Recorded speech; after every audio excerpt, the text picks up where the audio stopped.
Boa noite a todos. Aqui é Alexandre Pandolfo, sou Head de Operações aqui da Brasf. Hoje a gente vai ter uma live aí para a gente falar um pouquinho sobre os contratos de locação de equipamentos, né? Capitaneado aí pelo Dr. Reinaldo Francisco Fernandes, está aqui na sala conosco. A gente costuma aguardar aí os 5 minutos regulamentares de atraso para as pessoas chegarem, até porque a gente está acabando o expediente comercial aí da maioria da turma, então a gente vai estar começando formalmente 6h05, ok? O Dr. Reinaldo vai fazer uma apresentação aí, depois a gente vai começar aí a ter um debate até umas 7h15 mais ou menos, tá bom, pessoal? Então, guardar mais uns 5 minutinhos só para a gente começar formalmente aqui o nosso papo, tá legal? Até já! Fala, Pandolfo. Eu vou fazer um teste aqui, tá? De divisão de Em frente, compartilhamento doutor. de tela aqui. Deixa eu ver qual que fica melhor. Tá na tua mão. Tá. Aproveita e me ajuda aqui, ó. Eu vou compartilhar a tela 1. Deixa eu ver. A gente diminui aqui também. Você vê a tela, né? Você tá vendo ela não em modo de apresentação, né? Isso, não está em modo de apresentação. Você coloca em modo de apresentação. Isso, ela está menor, está aparecendo como aparece para você, né? Tá. Então tá bom. Deixa eu tirar a tela 2 aqui. Em vez disso, eu vou fazer assim.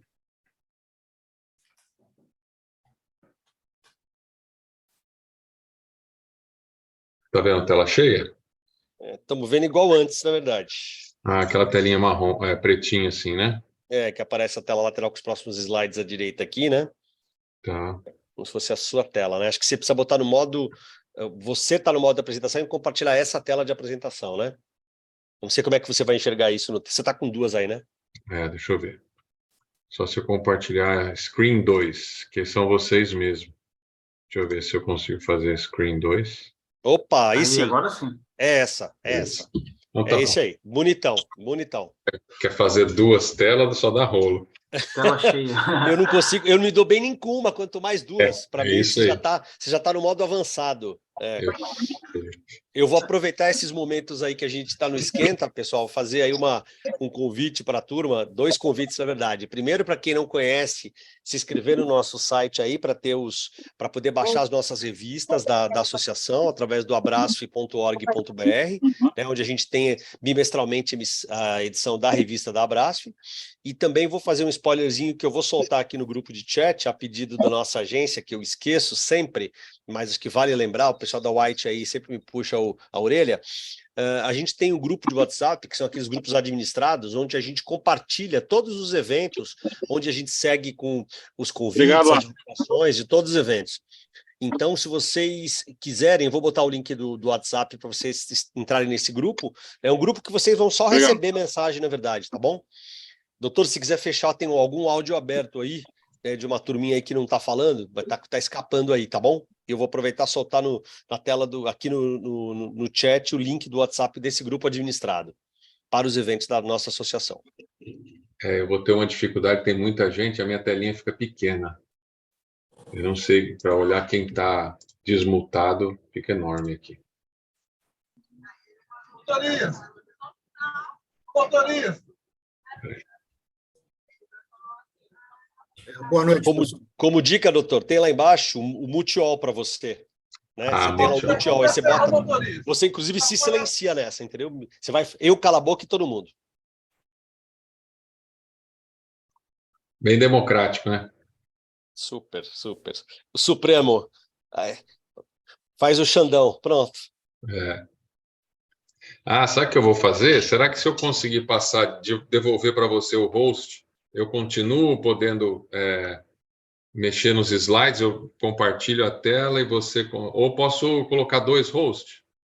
Pode. Aí você me ajuda quando alguém abrir o áudio e esquecer aberto, ou para fazer uma pergunta. Tranquilo, eu administro, tranquilo. Pronto. Como é que eu faço 2 hosts aqui? Espera aqui, você tem... Hosts, né? 2 hosts. Você deve ter aí uma... Embaixo não tem o segurança para você escrito safety ou segurança no teu? Tem. Dá uma clica nesse menu aí, acho que tem lá, acho que é Allow Participants, eu não sei se está em inglês ou português o teu, permitir participantes para compartilhar os seus vídeos, vê alguma nessa telinha aí, vê se é aí. Share, não. Favorite Zoom, rename chat. Pandolfo. Fala, Jeff. Eu acho que ele tem que ir, por exemplo, em cima do seu nome lá, clicar com o botão direito e botar em co-host. vamos ver. Sumiu, tem muita gente aqui. Co-host, será que tem? Hide, make host, não. Allow to record, allow to... Talvez naqueles 3 pontinhos ali do lado. A hora que você para em cima do... Não tem Só co-host? consigo fazer ele virar host, mas eu não sei se eu continuo como host. Acho que não. Se você passar para ele, aí já era. Ó, passei para tu, Pandolfo. Mas aí você não vai conseguir apresentar, né? Colocar eu não consigo mais. Vê se você consegue por aí, Pandolfo, me colocar como co-host. Eu não consegui achar por aqui. Tá. Já são 6:06. A gente falou do 6:05 pontualmente, já errei, né? Tô aqui, ó. Deixa eu ver aqui. Pronto, vou ver aqui. Não, eu tenho só... Não. Eu tenho só make host mesmo para você. Deixa eu ver uma coisinha aqui. Aqui, ó. Allow participant to share screen. Pronto. Agora você consegue. Agora você consegue. Eu sou o host. Vê se você consegue compartilhar sua tela agora, doutor. Por favor. Vamos colocar aqui. O que eu coloquei? Screen 2. Agora dá né? o share. Dá o share lá do teu screen 2. Olha aí, ó. Pronto. Agora. Pronto. Agora eu vou nos participantes aqui. Eu vou dar um multi-all aqui, ó.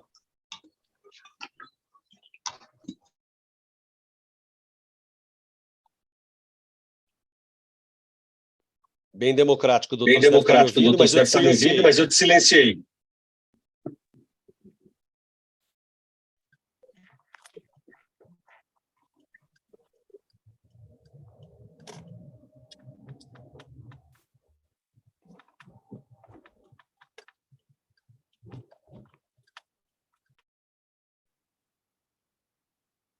Beleza. Beleza. Mas ele está reverberando aqui.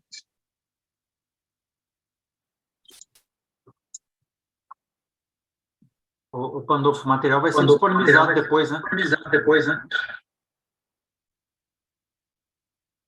Vai sim. O pessoal perguntando já. Pandolfo, tem alguma coisa ruim. Ele está entrando de novo. Em algum microfone. Pode ser o meu Tá dando mesmo. eco aí quando a gente fala. Bom, acho que a gente pode começar, né, pessoal? São 6:08, estamos atrasados aqui. A gente falou que ia começar às 6:05. Eu acho que a sala já está aí com 45 pessoas. A gente tem, doutor, praticamente número recorde de inscritos nessa tua live, viu, doutor? O tema está quente e bom. A gente fechou agora há pouco, estava com 155 inscritos. Né? A gente tem uma quebra frequente aí entre previsto e realizado, né? Mas eu acho que pelo menos metade deve acabar entrando e participando aí, mostrando a importância do tema aí para os associados e para os interessados em geral, né? Então, acho que aí dando início aí a nossa apresentação de hoje, na noite de hoje, a gente vai estar falando aí sobre contratos de locação, né? Uma análise aí, claro que resumida, generalista, que o doutor Reinaldo fez. O doutor Reinaldo Fernandes é nosso consultor jurídico da associação, já faz bastante tempo, né? Ele conhece aí o tema a fundo, né? E fez um estudo importante também aí, dos contratos de locação que os nossos associados têm, dentre outras empresas aí, e a gente vai discutir um pouquinho das particularidades, dos riscos, dos cuidados, as cláusulas mais importantes, as questões das garantias, né, as questões dos faturamentos. Ele vai dar uma visão geral. Naturalmente, aí quando eu falei para ele aí ter esse desafio de fazer essa live sobre contrato, ele falou, pô, mas isso vai dar um curso, isso vai tinha que ser alguns meses. Eu falei, o desafio tá aí, a gente tentar fazer no espaço de uma hora e pouco, aí um overview das cláusulas mais importantes, e naturalmente eu tenho certeza que, face ao interesse aí da temática, a gente vai ter que fazer um novo capítulo aí para frente, tá, pessoal? Então, eu queria agradecer aí a participação de todos. A gente está com quase 50 pessoas na sala agora, né? Eu vou relembrar para quem não ouviu, aí a gente tem aí a promoção dos nossos eventos, das nossas lives, aí todo o nosso material aí através do site da associação, que é abrasf.org.br, né? Aqui eu, o Alexandre Pandolfo falando, eu sou head de operações da associação. Desde já aí agradeço aí ao pessoal da organização, o Jefferson, a Lúcia, que sempre dá um suporte muito bacana para o pessoal da White, né, que cuida do nosso marketing, promoção, das nossas redes sociais. E, naturalmente, a doutor Reinaldo aí, que vai fazer um trabalho bacana aí, que tenho certeza aí que vai ser muito bem apreciado. Eu coloquei aqui no grupo de chat também, né, um grupo de na tela de chat aqui, um grupo de WhatsApp, onde você, num clique, entra nesse grupo para receber essas comunicações via WhatsApp, onde você também vai receber os links para inscrição nos nossos eventos, que são sempre gratuitos, tá bom? Em nome da associação aí, da Abrasf, Associação Brasileira das Empresas Locadoras de Sistemas de Acesso, Forma e Escoramento. Agradeço aí, dou boa noite a todos e passo a palavra para o doutor Reinaldo aí, e bom trabalho a todos, pessoal. Muito obrigado por estarem conosco aí. Doutora, a bola é tua. Boa noite a todos, agradeço o Abrasf pelo convite, a oportunidade de compartilhar com vocês alguns temas extremamente relevantes para o sucesso do negócio de vocês. De antemão, eu já vou avisar vocês que não é a minha área de conforto, a área de contratos, mas a proposta é a gente fazer um trabalho de explicação de conceitos, de temas envolvendo a questão dos contratos, e depois eu vou abrir para perguntas, e caso não haja a possibilidade de alguma resposta vir já hoje, vocês me encaminham também, e depois por e-mail a gente vai respondendo, e na medida do possível vocês tendo os esclarecimentos aí. Agradeço a todos a participação, em especial eu já aproveito e cumprimento o nosso amigo Pedro Eustáquio, que está aqui nos ouvindo e vendo, é um advogado da Metax, e eu já vou usar os seus conhecimentos também, viu, doutor Pedro, para me auxiliar no debate que nós vamos fazer daqui a pouco. Nós não combinamos isso, mas eu vou contar com a sua ajuda aí, que é muito útil. Você é um grande conhecedor desse tema aí. Maravilha. Se alguém quiser... Isso aí. Falando. Ó, então estou aqui, o meu nome é Reinaldo de Francisco Fernandes, sou advogado da Abrasf, fazemos uma assessoria para a Abrasf e para os associados. Quem quiser me seguir ali nas redes sociais, estou sempre divulgando um ou outro conteúdo relacionado com a matéria de direito empresarial, e para nós vai ser um privilégio compartilhar com vocês essas experiências do dia a dia, tá bom? Espero que vocês estejam vendo, se não tiver, me fala aí, por favor. Eu vou pedir, Pandolfo, a você, se por gentileza você ou a Lúcia, Sim. dá uma olhadinha de vez em quando no chat, se tiver uma pergunta, você me para, tá bom? Tranquilo, deixa comigo, tá legal. Tá Eu legal. não queria que a gente avançasse muito e depois as pessoas com algumas dúvidas do passado, a gente vai fica dormindo com essa dúvida, eu não queria que vocês fossem com ela dessa forma, tá bom? Tá legal, obrigado, doutor, deixa comigo. O que eu pensei aqui em fazer? Em fazer uma apresentação inicial de conceitos, uma apresentação conceitual sobre o contrato de locação em si, as obrigações de parte a parte, os temas mais superficiais a respeito do contrato, mas são extremamente relevantes. A gente não consegue seguir com o contrato se o básico não estiver muito bem feito. Depois eu queria conversar com vocês sobre uma análise da própria legislação, que não é uma legislação confusa, complexa. Vocês vão ver, são apenas alguns artigos do Código Civil, e eu queria compartilhar isso com vocês, porque às vezes a gente fica com uma ideia, uma mística, né? De que a lei tem sempre termos que a gente não conhece, não domina, mas, na verdade, você vai bater o olho comigo no Código Civil, em alguns artigos, e vai ver que ele é bem autoexplicativo. Dá para a gente caminhar bem. Eu queria depois, então, com vocês, caminhar pelo artigo 565 até o 578 do Código Civil. E lá no final, então nós vamos dividir em 3 partes, lá no final a gente faria as respostas de algumas dúvidas que já foram lançadas lá no flyer pelo próprio Pandolfo e Abrasf, para ver se a gente consegue resolver algumas coisas. Aí abrindo a vocês a oportunidade de participar, tudo bem? Bom, vamos lá. Quando a gente fala sobre locação, a gente primeiro precisa dividir locação de bens imóveis de locação de bens móveis. O tratamento é diferente.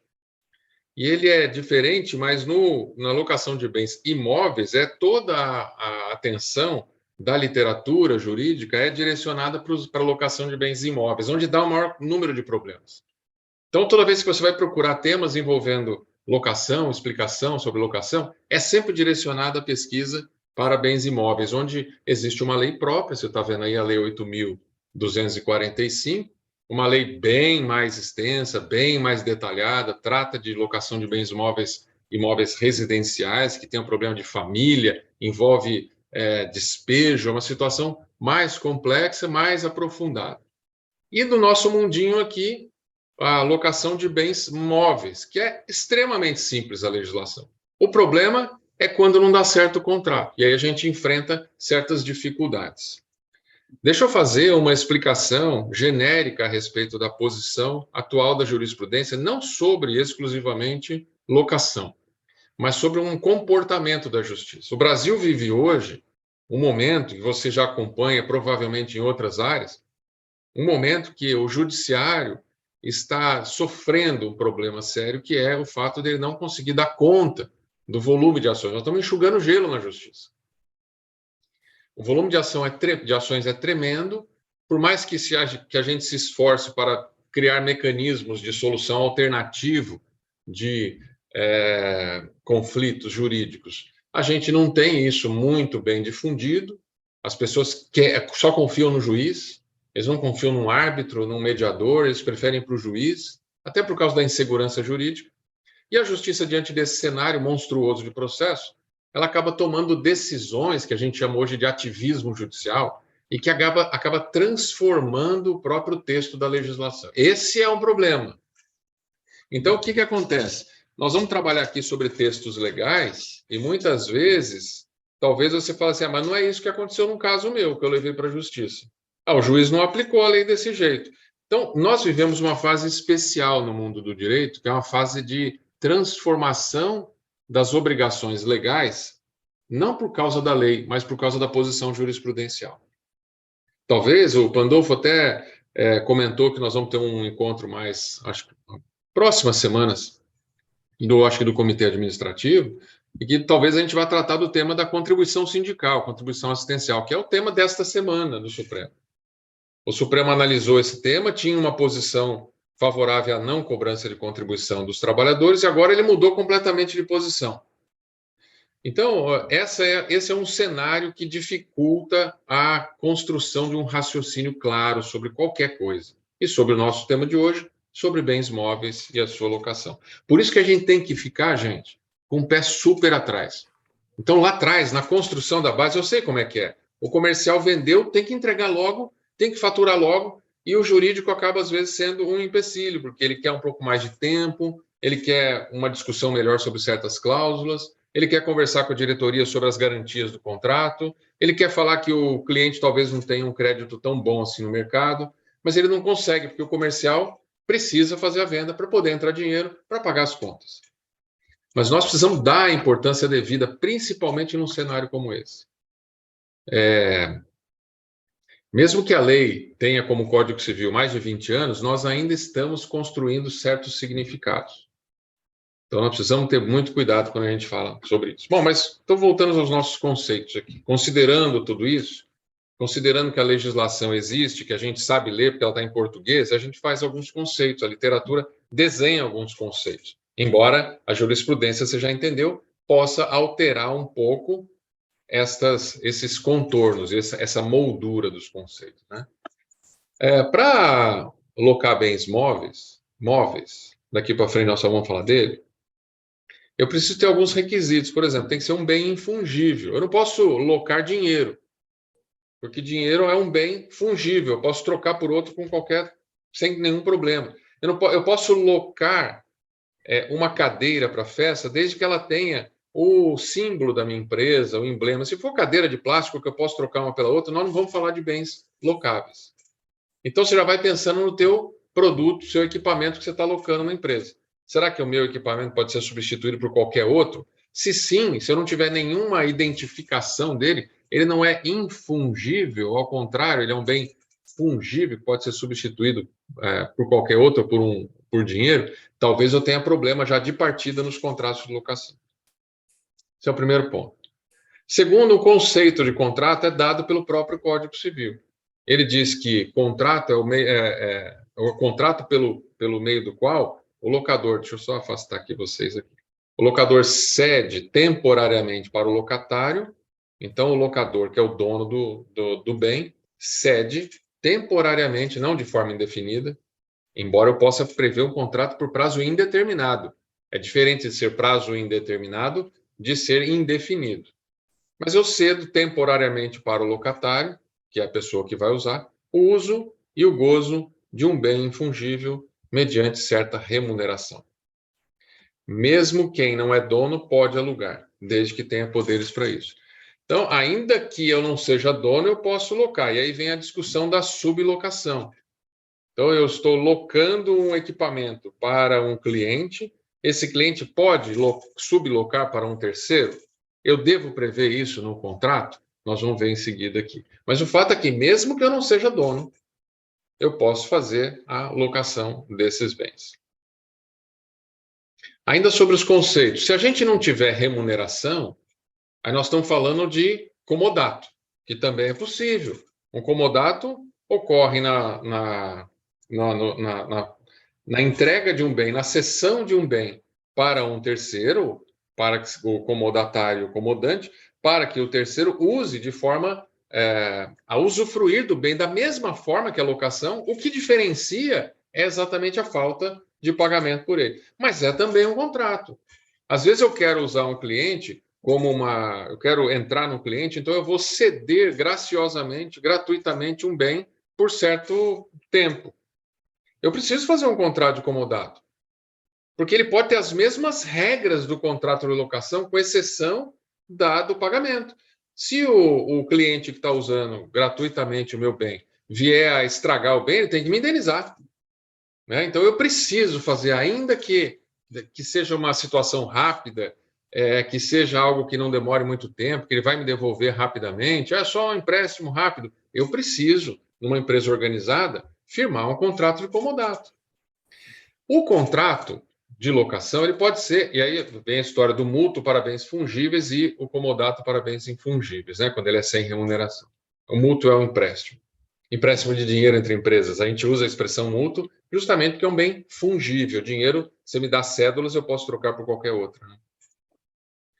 O contrato de locação, meus amigos, é informal, ele não exige uma forma expressa. E é nesse ponto que a gente se embanana.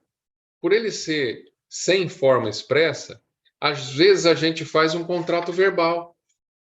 Às vezes a gente faz um contrato com poucas cláusulas. E aí é que na hora que dá o problema é que a gente descobre que o que faltou. Puxa, não tinha uma multa. Puxa, não tinha um prazo. Puxa, não tinha um endereço. Ou faltaram testemunhas. E faltou definir qual é o uso que vai ser dado a ele. E assim sucessivamente. É bom que a gente tenha um contrato de locação base, mas eu não consigo usar um contrato base para todas as situações, para 100% das situações. Não dá para fazer. Mas o contrato base, ele me ajuda muito. O Ctrl+C, Ctrl+V, nos contratos de locação de bem imóvel, é muito bom. É bom que você tenha. Você vai usar isso a seu favor. Não vamos ficar reinventando roda. Só que ele não resolve todos os problemas. Situações que eu preciso, por exemplo, eu vou locar para um cliente e o cliente quer usar na sua outra unidade também. Eu preciso disciplinar isso no contrato de uma maneira bastante clara, para que o meu patrimônio não fique dividido entre empresas sem que eu tenha exatamente o controle sobre o que está acontecendo, né? E dentro disso, a gente tem que saber que a garantia do uso por parte do locatário, a garantia do uso por parte do locatário é do locador a responsabilidade. O dono tem que garantir que aquele bem vá servir para os fins aos quais ele foi locado e também garantir que o usuário, o locatário, tenha a fruição do bem, ou seja, se houver uma tentativa de esbulho, se houver uma tentativa uma ação de alguém ou omissão que impeça o uso daquele bem, é o locador que tem que se virar para que aquele bem seja entregue e usufruído adequadamente e plenamente pelo seu cliente locatário do negócio, né? Tudo bem. Ele é informal, mas não é bom que seja. Ele pode ser informal, mas não é bom que seja, porque na hora que dá problema a gente não sabe como a gente resolve. E nessas horas a gente deixa uma porta muito aberta, porque a interpretação ela é dada pelo juiz. Então, qual que é o papel do advogado? Reduzir ao máximo o campo de interpretação do juiz. Se o juiz é aquele cara que hoje interpreta um contrato, uma cláusula, uma lei, de forma ativa, né, com ativismo judicial, transformando muitas vezes o conteúdo de uma regra para um outro conteúdo não previsto, você olha e fala assim, poxa, mas ele pensou desse jeito, mas não está escrito isso. Se ele está se comportando assim hoje, o judiciário, é preciso que o meu contrato seja super fechadinho, para eu apanhar pouco, entendeu? Eu não posso deixar muita brecha. Senão eu não sei o futuro, fica completamente inseguro. E aí a gente fica de vítima na história. A gente fica reclamando do comportamento judiciário. A gente tem que tentar fugir desse modelo. Tanto é verdade que muitos contratos de locação possuem cláusula de arbitragem. A cláusula de arbitragem é uma cláusula que obriga as partes, em dando problema no contrato, ela obriga as partes a submeter a sua disputa a uma câmara arbitral e não à justiça. Gente, ele impede que o cara vá para a justiça. Ou você, ou o locatário. E eu sou obrigado a submeter a minha disputa numa arbitragem. Você pode falar para mim assim, mas isso é bom ou é ruim? Ah, depende. Nós precisamos entender desse contexto. Primeiro, a arbitragem é cara, não é barata. Mas, às vezes, primeiro, eu tenho sigilo das decisões, eu tenho velocidade das decisões, eu não tenho tanto ativismo judicial, porque aí eu vou escolher um árbitro que seja um cara preso na legislação, entende? Então, está na hora da gente olhar para os nossos contratos, que são, de fato, o nosso manual do proprietário. O nosso contrato, nós temos que olhar para ele e dizer, será que esse contrato não é um que eu deveria submeter à arbitragem? Ah, mas eu não conheço a arbitragem. Vamos conhecer. A gente pode até marcar um dia para falar um pouco sobre a arbitragem. Ela é um mecanismo super utilizado fora do Brasil. No Brasil, como eu disse, a gente ainda acredita que o judiciário é o único que pode distribuir justiça para a gente. Por conta da Lava Jato, por conta da prisão de colarinho branco, por conta dessas decisões populares da justiça, e importantes ao longo de certo tempo, os últimos 10 anos talvez, a justiça ganhou um manto de quase um semideus para nós brasileiros. Então a gente só acredita na justiça. Agora eu levo vocês a pensar a respeito desse modelo alternativo de solução de conflito. Eu não estou falando de mediação, gente. Eu estou falando da possibilidade de vocês incluírem nos contratos de locação uma cláusula arbitral. A cláusula arbitral, de novo, ela impede as partes de discutirem o problema contratual na justiça. Trabalhando. Acho que tem alguém com... Doutor, eu mutei todo mundo, inclusive o senhor. Por favor, abrir o microfone. Já abri, beleza. Me avisa, por favor. Eu estou com uma visão meio ruim aqui para isso.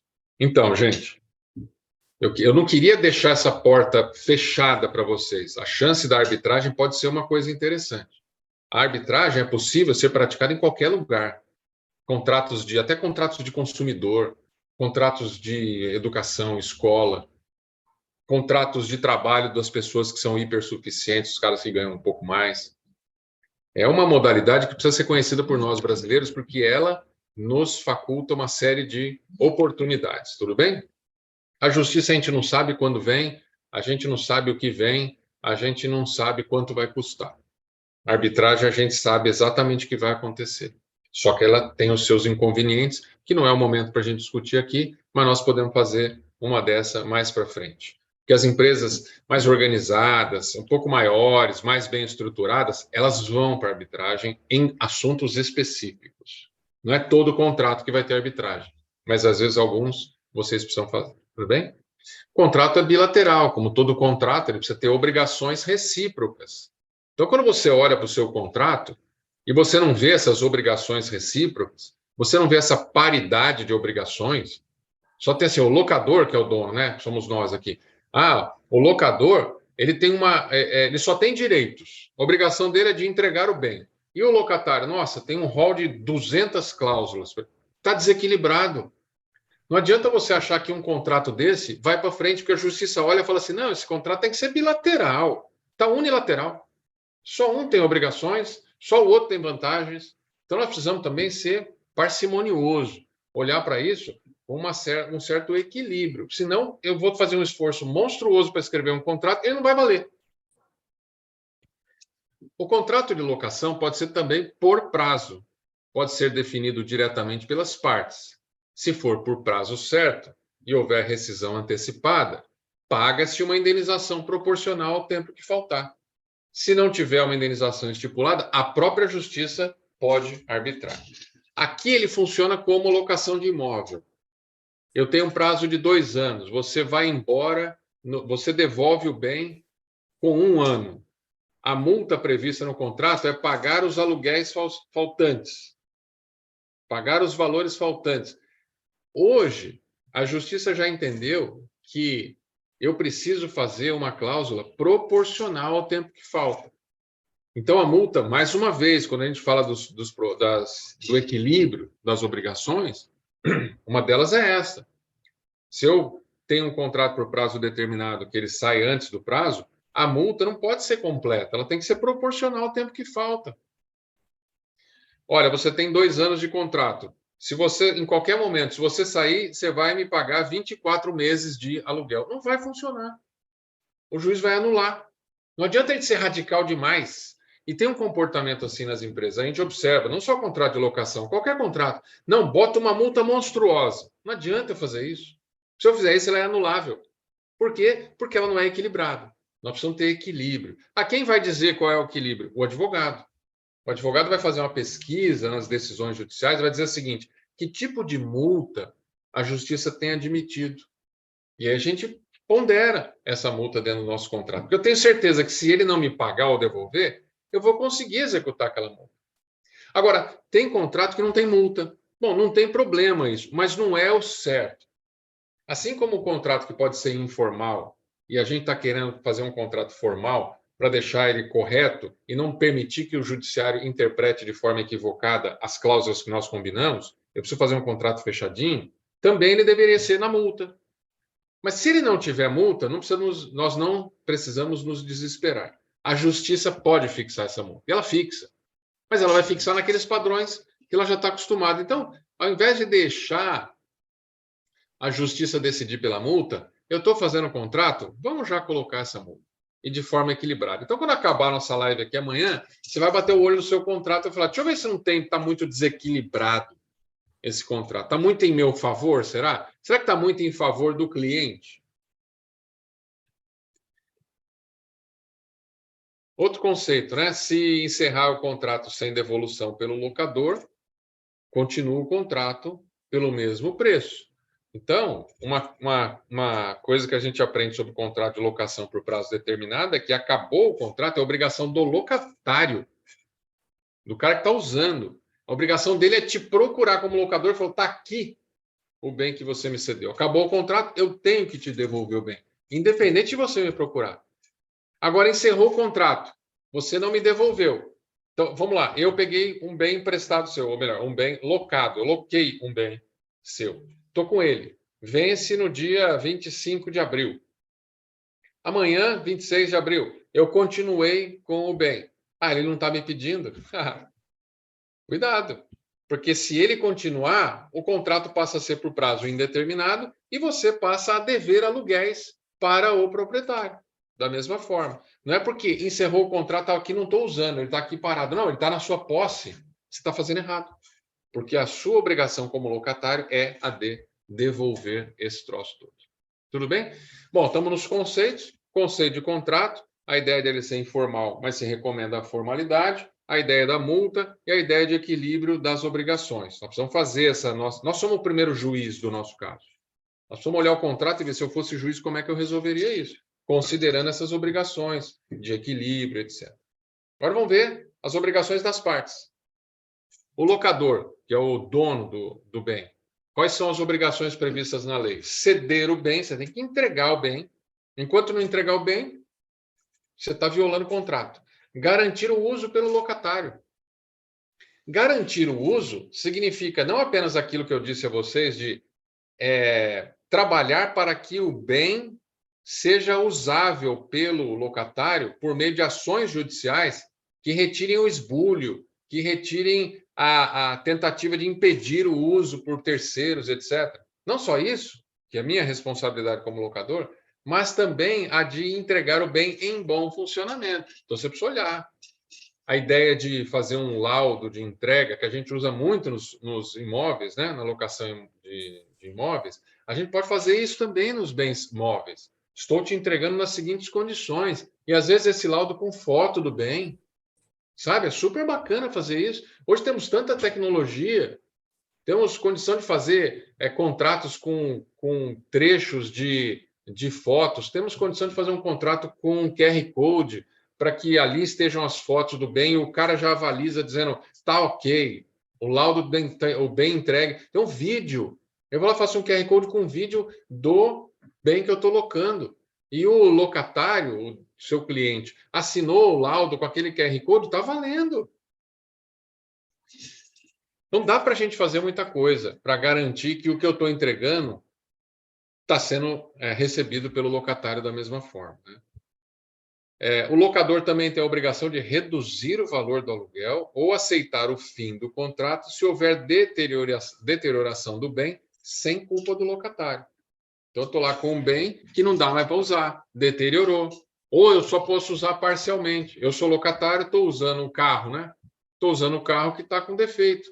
Eu estou usando só parcialmente. Olha, o carro eu não consigo engatar terceira nele, então eu só estou indo até na cidade, eu não consigo viajar com o carro. Então, o locador ele deve reduzir ou aceitar o fim do contrato sem que haja pagamento de multa por parte do locatário. Muito bem? Então, a gente precisa cuidar do nosso bem também, para que quando eu entregue ele com condições de ser usado 100%. Senão, o meu contrato não vai para frente. O cara vai me devolver, ou eu vou ter que aceitar uma redução. E doutor, a obrigação do locatário? Oi, pois não. Doutor, levantei a mão aqui só para te fazer uma interrupção na linha que acho que é relevante. Nós temos na associação agora um recém-criado comitê de logística, na verdade é um grupo de logística que ainda não tem a força de um comitê, mas que já está indo para a terceira reunião, onde isso está sendo discutido entre os associados. Então, para empresas associadas que estão nos assistindo aqui, que quiserem se mobilizar, a gente passa o invite, passa o convite, a gente já tem 2 atas de reunião, já tem uma série de ativos que estão sendo construídos, inclusive em linha com o que você está falando, de registros, fotos, vídeos, recomendações, assinaturas, etc, etc, ok? Era isso que eu queria pontuar. Obrigado. Muito legal, muito legal. A Brasf está oferecendo serviço assim bem, não é porque eu sou da equipe, não, mas está oferecendo serviços bem profissionais para vocês, profissionalizados, coisa top, primeiro nível. Então, vamos lá, obrigações do locatário. Aí é o cara que vai usar. Quais são as obrigações? Usar apenas na finalidade do contrato. Se não houver limitação da finalidade do contrato, que às vezes o meu contrato ainda está meio capenga, Reinaldo. Meu contrato ainda está meio no...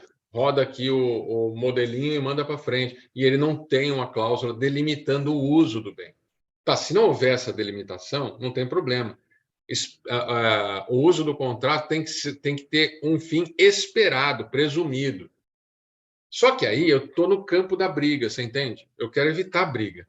Então, meu contrato tem que ter delimitadamente o que é que ele serve para ser usado naquela contratação. Não tem, tudo bem. Então, o locatário pode usar em tudo o que é presumidamente possível para aquele fim. Eu aluguei um carro, para que eu vou fazer com o carro? Vou andar com o carro. Mas aí, de repente, a locadora quer dizer o seguinte, não...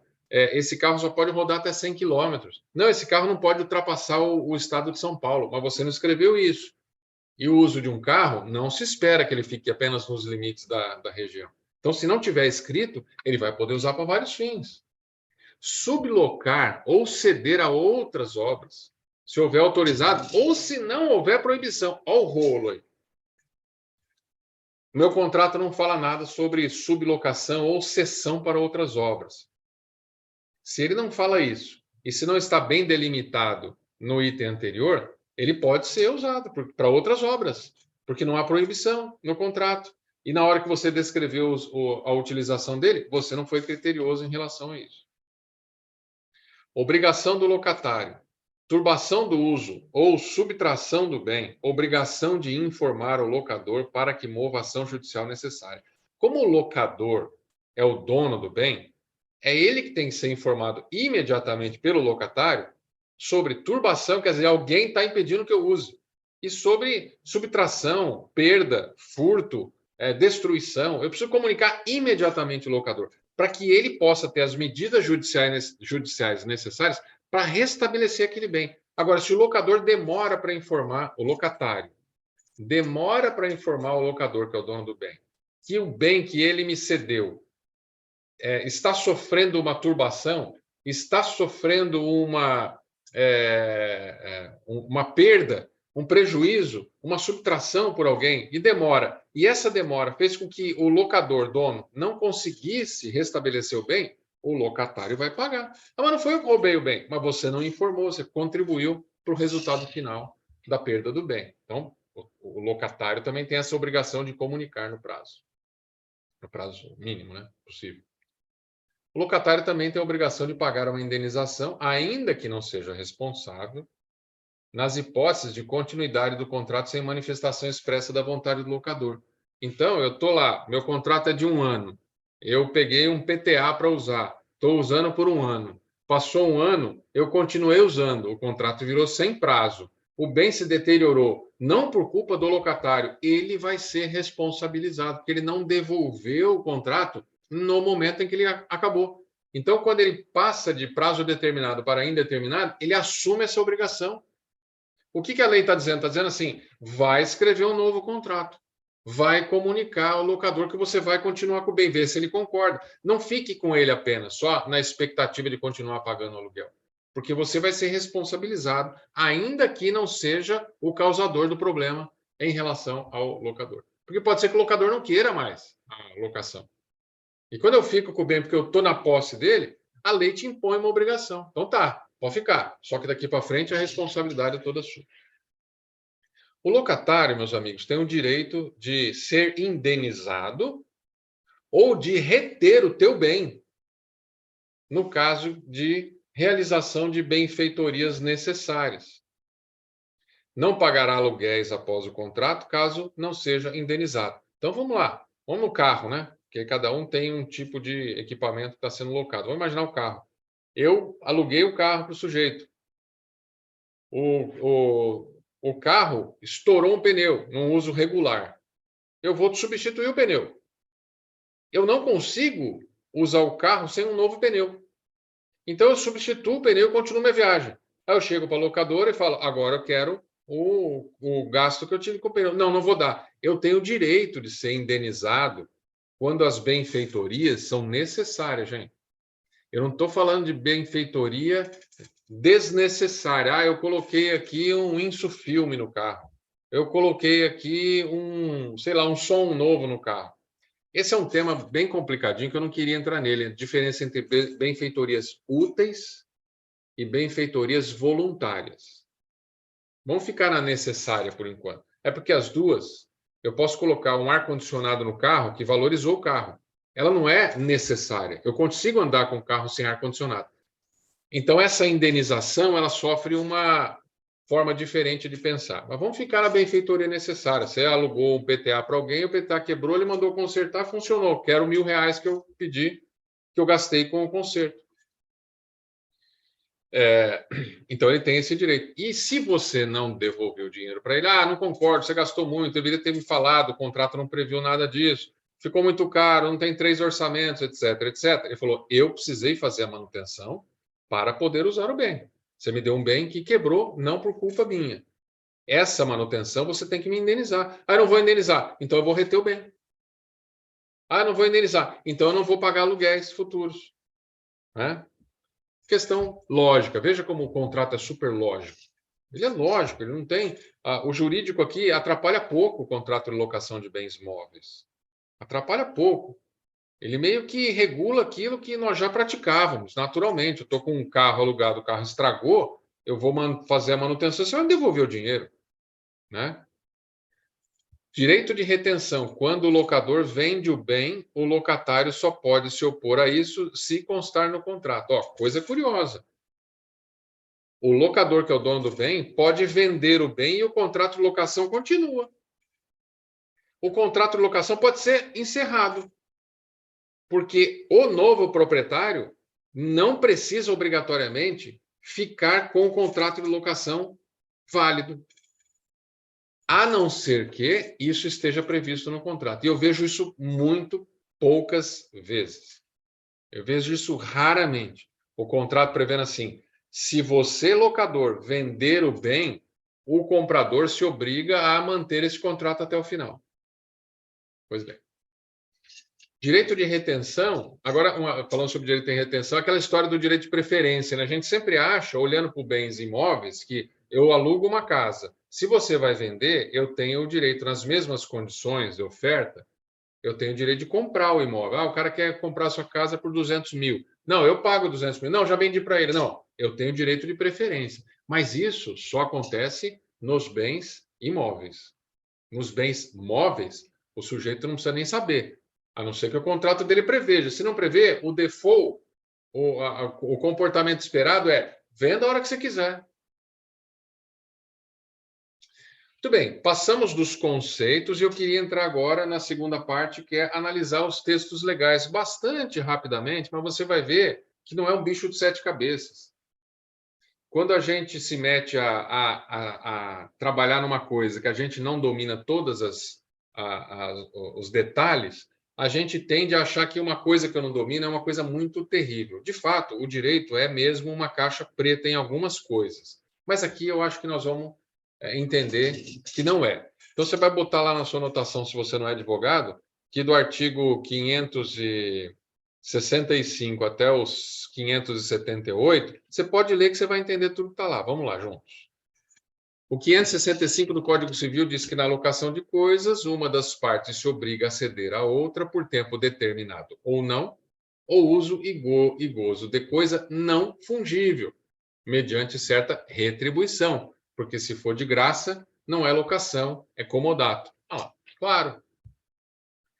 O 566 diz que o locador é obrigado a entregar ao locatário a coisa alugada com suas pertenças em estado de servir ao uso a que se destina e a mantê-la nesse estado pelo tempo do contrato, salvo cláusula expressamente em contrário.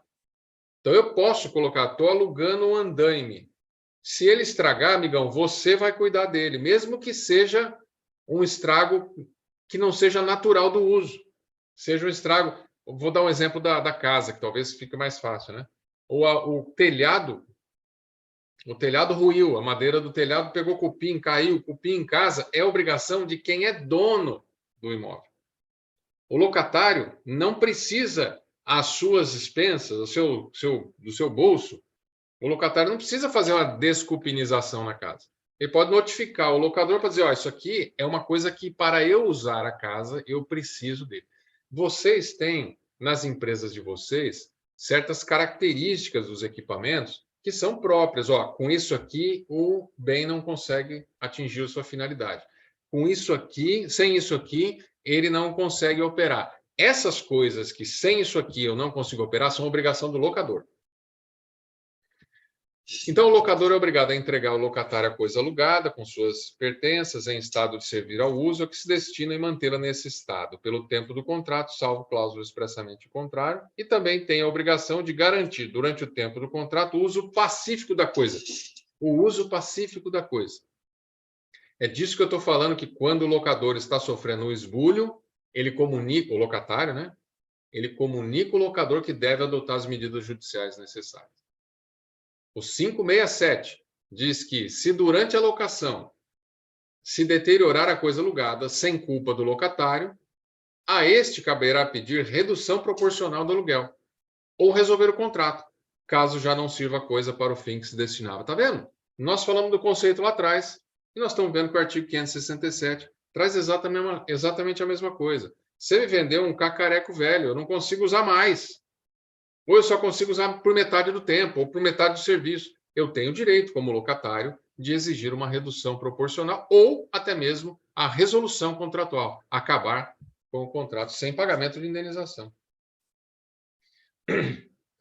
568 vai dizer que o locador resguardará ao locatário dos embaraços e turbação de terceiros que tenham ou pretendam ter direito sobre a coisa alugada e responderá pelos seus vícios, defeitos anteriores à locação. Está vendo? A obrigação do locador. Defender o seu bem perante o locatário, para que ele possa usar até o fim e responder pelos defeitos, vícios ocultos da coisa, algo que possa impedir o uso pleno daquilo que foi cedido por meio de um pagamento. Alguém está pagando, né? Se está pagando, espera-se que aquilo que ele está recebendo esteja em condições de uso. Eu imagino que deve dar uma série de problemas para vocês, o locatário chegar e falar, o bem que você locou não está funcionando mais. Por isso que vem aquela história que eu falei do laudo para vocês, né? O laudo com fotos, com informações, com instrumentos que possam assegurar, eu te entreguei desse jeito aqui. 569 diz que o locatário é obrigado, então agora para o locatário, a servir-se da coisa alugada para usos convencionados ou presumidos, está vendo? Conforme a natureza dela e as suas circunstâncias, bem como tratá-la com o mesmo cuidado como se sua fosse. Olha aí, essa acho que é uma regra de ouro. Se você colocar só esse finalzinho aqui, a obrigação do locatário estava resolvida. Trate o bem que é do outro como se fosse seu. Se bem que em alguns casos, né, tem gente que trata tão mal as coisas próprias que não se aplica muito bem. Mas a ideia é fazer ao outro o que você gostaria que fizesse com você. E assim também com os seus bens. Tá vendo? O uso convencionado, quer dizer, tratado no contrato. O locatário é obrigado a tratar do jeito que foi escrito no contrato. Eu não escrevi nada, Reinaldo. Tá bom, então vai do jeito que se presume. Você vai alocar um carro, presume que o cara vai andar com o carro. Né? Ele tem que fazer isso. Não adianta eu vou atravessar a marginal agora toda alagada. Eu vou atravessar com o carro. Além do problema do seguro não pagar, não se espera que um carro sirva como um barco. A pagar pontualmente o aluguel nos prazos ajustados e em falta de ajuste, segundo o costume do lugar. Isso é bem raro, né? Falta de previsão para o pagamento do valor do aluguel. A levar ao conhecimento do locador as turbações de terceiros que se pretendam fundadas em direito, né? Aquela ideia de se eu não fizer e alguém está aqui, disse que é seu. Não, eu ganhei num processo trabalhista. O cara vai lá e toma o bem que estava alocado para você. Você fala, isso aí é briga do trabalhista, o cara mostra lá um mandado, ele arquiva e fala, tá bom, tá resolvido o contrato. Não, não, não. Você tem que avisar o dono do imóvel, do bem. Falar, amigão, recebi aqui um suposto mandado, o cara veio aqui pegar, você se vira. E eu quero um outro bem imediatamente aqui. E a restituir a coisa, acabada a locação, no estado em que recebeu, salvo as deteriorizações naturais do uso regular do veículo, né? do bem. Estou usando um carro, gastou um pouco o pneu, rodei 500 quilômetros, não tinha restrição de rodagem com o carro, rodei 5.000, né? Rodei 5.000 quilômetros, não tinha restrição, estou devolvendo bem do jeito que eu peguei. Ah, mas o pneu está gasto. Está gasto porque eu rodei com o carro, foi para isso que eu o aluguei. Né? 570 vai dizer que se o locatário empregar a coisa em uso diverso do ajustado, ou do que se destina, ou se ela se danificar por abuso do locatário, poderá o locador, além de rescindir, exigir perdas e danos. Ó, eu deixei de locar para um outro cara que está aqui na fila, porque você deteriorou o meu bem de forma indevida. Então eu vou pedir perdas e danos, além de rescisão contratual. Tem uma multa no contrato, vou cobrar multa contratual. Multa é uma coisa, perdas e danos é outra coisa. Então, eu tenho esse direito. Ah, mas o meu contrato não tem multa. Tudo bem, nós vamos pedir para o juiz fixar uma multa. Mas já veja, eu já estou numa situação que eu poderia ter evitado. E aí nós vamos ver mais para frente, eu até estava conversando com o Dr. Pedro Eustáquio, que um contrato bem feito, ele evita uma série de dores de cabeça. Não adianta confiar na justiça. Ou então assim, agora esse assunto está no jurídico. Sabe, o jurídico não vai fazer milagre. Aqui no escritório tem uma plaquinha dizendo assim, ó, o impossível fazemos na hora, milagre demora um pouco mais. O 571 diz que, havendo prazo estipulado, a duração do contrato antes do vencimento não poderá o locador reaver a coisa alugada. Se é dono, você não vai poder pegar o negócio antes. Se não, ressarcindo ao locatário as perdas e danos resultantes, nem o locatário devolvê-lo ao locador, se não pagando proporcionalmente a multa prevista no contrato. Tudo bem? O contrato, em geral, é irretratável, irrevogável. Mas se eu puder devolver a coisa, eu tenho que, ainda assim, pagar perdas e danos decorrentes da apuração que vai ter que ser feita a respeito da perda de uma chance. Né? O locador deixou de alugar ou deixou de receber aquilo que ele já estava fixado com você. Assim, também o locatário, quando o locador decide pegar, agora eu vou vender, eu vou alugar para outro pelo dobro do preço, você vai ter que indenizar a parte contrária. Às vezes vai parar o negócio dele porque ele não vai encontrar algo parecido. Então, é uma situação a ser evitada. O locatário gozará do direito de retenção enquanto não for ressarcido. Bem, já falamos sobre ele, né? Então, caminhando para o final das regras legais, o 572 diz que se é obrigação de pagar o aluguel pelo tempo que faltar constituir indenização excessiva, será facultado ao juiz fixar numa base razoável. Está vendo? A própria lei já vai dizer para nós, não adianta você fazer uma cláusula de multa muito pesada, porque a justiça vai restringir, colocá-la num padrão adequado. Não é que ele vai anular a multa, ele vai dizer essa multa não se aplica e ele vai fixar uma outra. Mas aí é ele fixando, né? Depende da vara onde vai cair, depende do juiz que vai cair, da comarca que você vai distribuir a ação. Não é bom que a gente deixe para depois. A locação por tempo determinado cessa de pleno direito, fim do prazo estipulado, independentemente de notificação ou aviso. Então, se eu tenho um contrato por prazo determinado de locação, não precisa notificar. Claro que é ideal fazer, né? Um tempo antes avisar, ó, vai acabar, você quer continuar? Ou eu não quero continuar porque eu já está alugado para outra pessoa, só estou te avisando para evitar problema. Mas a lei não diz que isso é uma condição para os contratos por prazo determinado. 574, se fim do prazo o locatário continuar na posse da coisa, sem oposição do locador, presumir-se-á prorrogada a locação pelo mesmo aluguel, mas sem prazo determinado, o que nós tratamos aqui. A ideia é continuar o contrato. Se ele rompeu o contrato, rompeu o prazo contratual e eu continuo com o bem, usufruindo do bem, vai ser fixado o mesmo valor de aluguel e o contrato vai continuar. Eu não preciso, nesse caso, e as mesmas condições pactuadas anteriormente.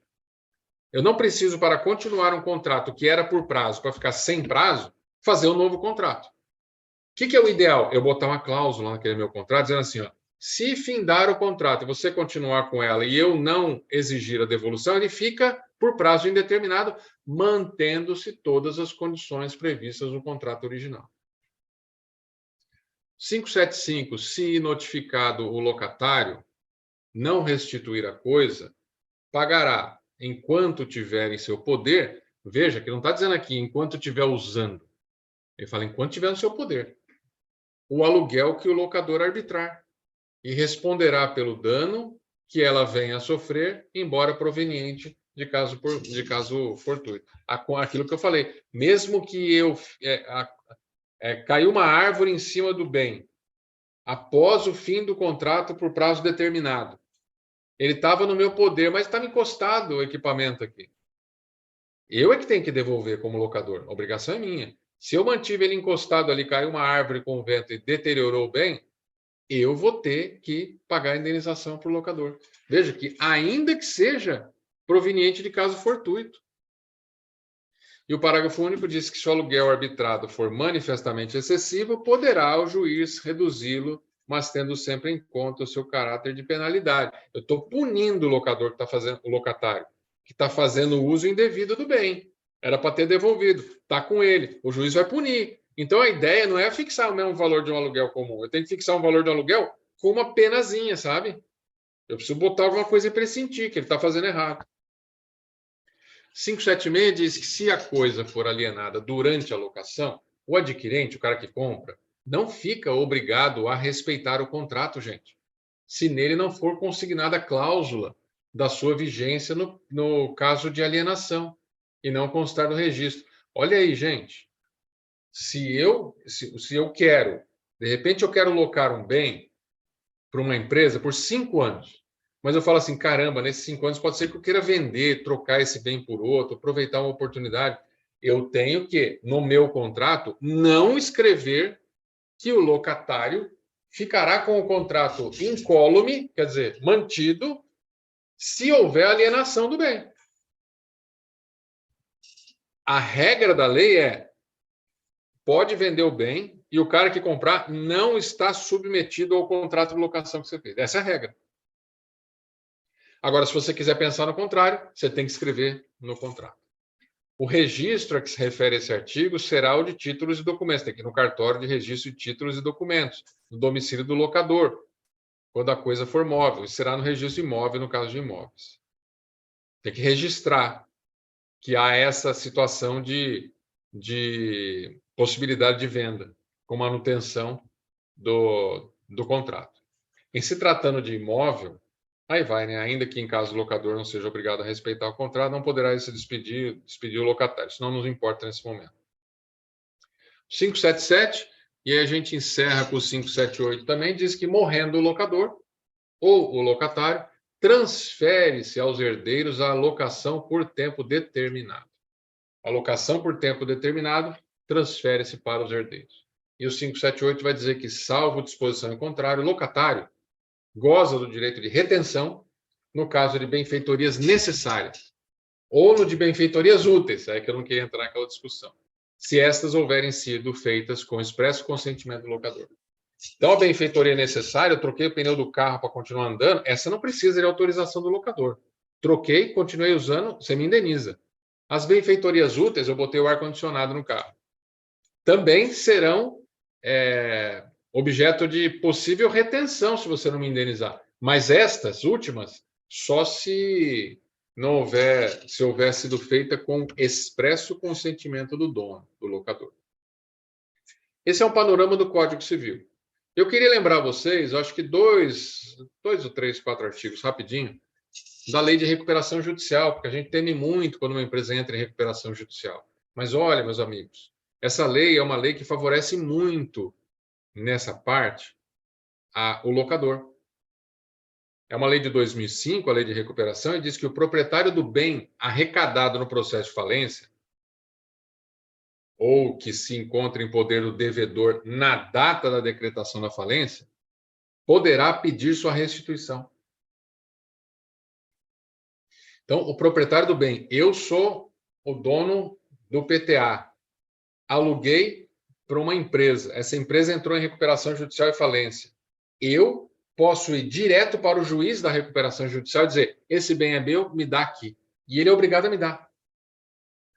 Eu vou direto para o juiz, eu não vou buscar numa ação de reintegração de posse, eu não vou descobrir onde é que a máquina está, eu não preciso saber onde é que eu vou distribuir, com qual juiz eu vou falar. Eu vou no juiz da recuperação judicial e eu peço a restituição dele. O pedido é dirigido diretamente ao juiz da recuperação judicial, dispensado, portanto, a reintegração de posse.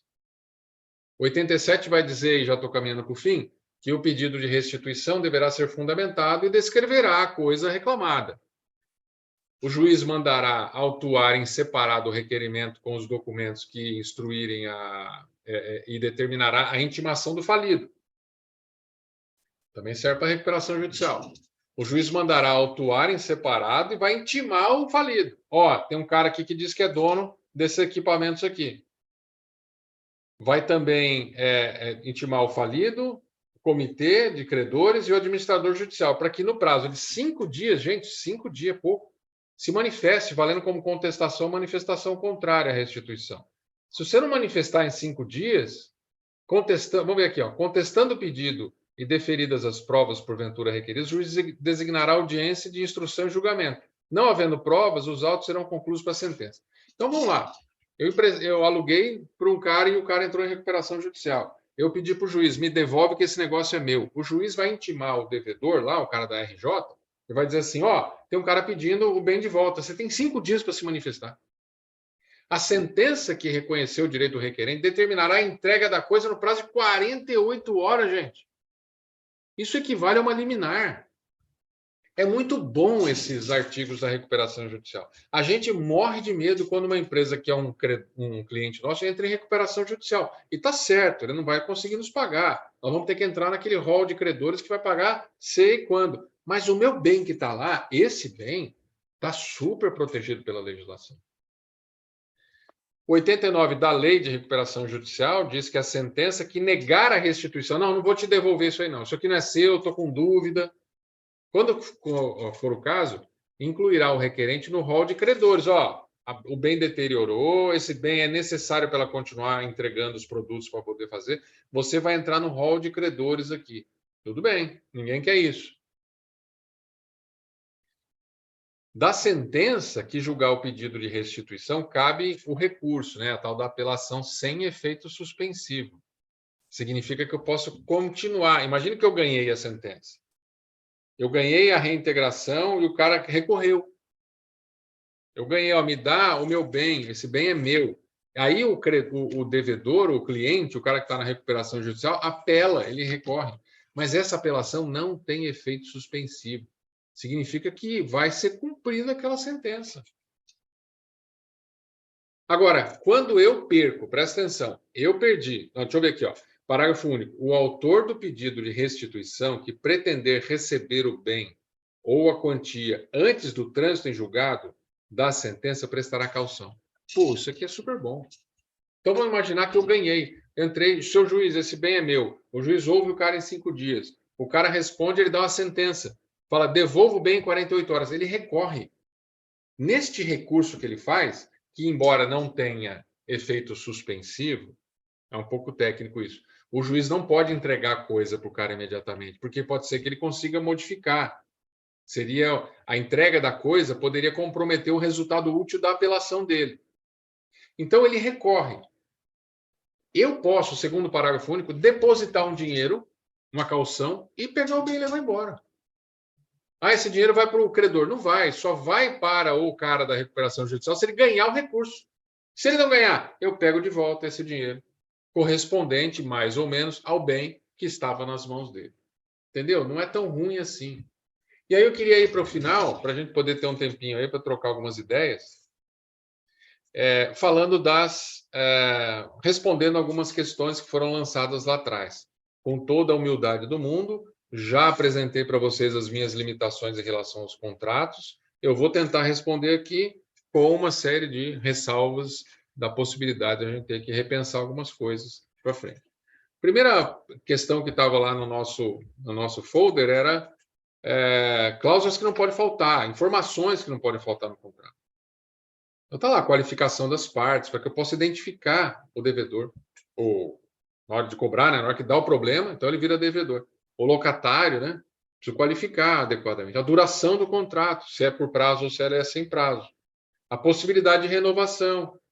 Olha, vai se renovar por mais um ano. Ou não, ele pode se renovar, e quando se renovar, será por prazo indeterminado. Escreve isso para ficar claro para a gente entender já como é que vai ser o próximo passo. Descrição completa do bem, com detalhes. Porque o diabo está nos detalhes, não é isso que a gente fala? Os detalhes. Pode ser que o bem volta para você sem o negócio. Aí você fala, veio sem certo equipamento que estava acoplado a ele. Ah, mas não está descrito aqui. Dá rolo, dá confusão. Definição do valor do aluguel e do seu reajuste. Aí no reajuste tem muita pergunta, que é assim, qual reajuste eu posso usar? Eu falo, olha, qualquer reajuste que seja razoável, um reajuste, um índice de inflação, um índice que o mercado costuma praticar, eu posso usar. O que eu não posso usar é, o reajuste será anual, com base no IPCA, IGPM, IPCAE, IPC do C, não sei mais o que for mais vantajoso para o locador. Não posso fazer isso. Eu tenho que fixar eu tenho o direito de fixar, mas eu não posso deixar essa considerada uma cláusula excessivamente onerosa para o locatário. Está prejudicando demais. Então, eu tenho que fixar um reajuste adequado. Nada impede que eu possa fixar nesse reajuste, como aconteceu muito com o IGPM, a possibilidade de, havendo um desequilíbrio, as partes renegociarem, mas aí é a renegociação. É sempre um tormento a renegociação, é sempre bom evitar. Então, nós temos que tentar acertar de primeiro. Cláusula de garantia, e depois eu vou falar um pouquinho, que era uma preocupação sobre garantia. Deixa eu ver se tem aqui. Não, tem, eu vou falar já da garantia. Garantia, gente. Quem é que pode fazer a garantia, né? Eu tinha certeza que tinha escrito aqui em algum lugar. Ah, tá aqui a garantia. Eu já vou falar dela. Previsão de rescisão quando ocorrer falência ou recuperação judicial. Imediata, entende? Pode ser, não sei se você quer isso. Às vezes uma empresa, ainda que em recuperação judicial, porque vejam, empresa em recuperação judicial, ela pode não ter capacidade de pagamento para mim naquele momento, mas ela pode ser um bom cliente, porque ela tem estofo para aguentar. E eu quero alocar para aquele cara, porque eu vou aumentar. E ele vai continuar produzindo. Com restrição, talvez ele não vai pagar certos fornecedores, e talvez eu entre numa discussão, mas às vezes a recuperação judicial, dependendo da situação, não é tão ruim. Mas a imensa maioria dos contratos de prestação de fornecimento tem uma cláusula de rescisão quando houver recuperação judicial.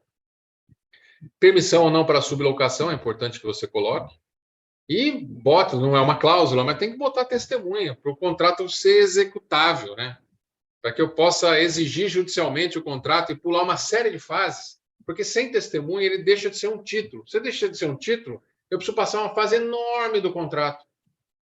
Ao passo que, se eu obedeço certos requisitos, entre eles a assinatura de testemunhas, esse contrato entra direto numa fase de execução. Locação é prestação de serviço? Era uma dúvida que o Pandolfo jogou lá. Locação é prestação de serviço? Feliz ou infelizmente, a resposta é não. Não é uma prestação de serviço. Ao mesmo tempo que eu vou ter dificuldade para fazer protesto, porque não é algo que eu consiga criar um título de crédito fácil de ser comercializado, eu também não tenho uma série de tributações incidentes sobre ela, né? Então, não. Locação não é ainda prestação de serviço.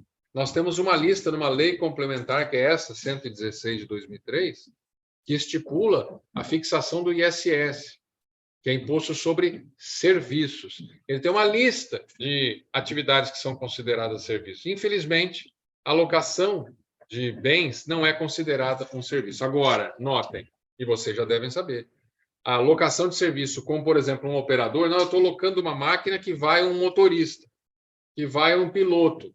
Esse tipo de locação, aí já passa a ser prestação de serviço.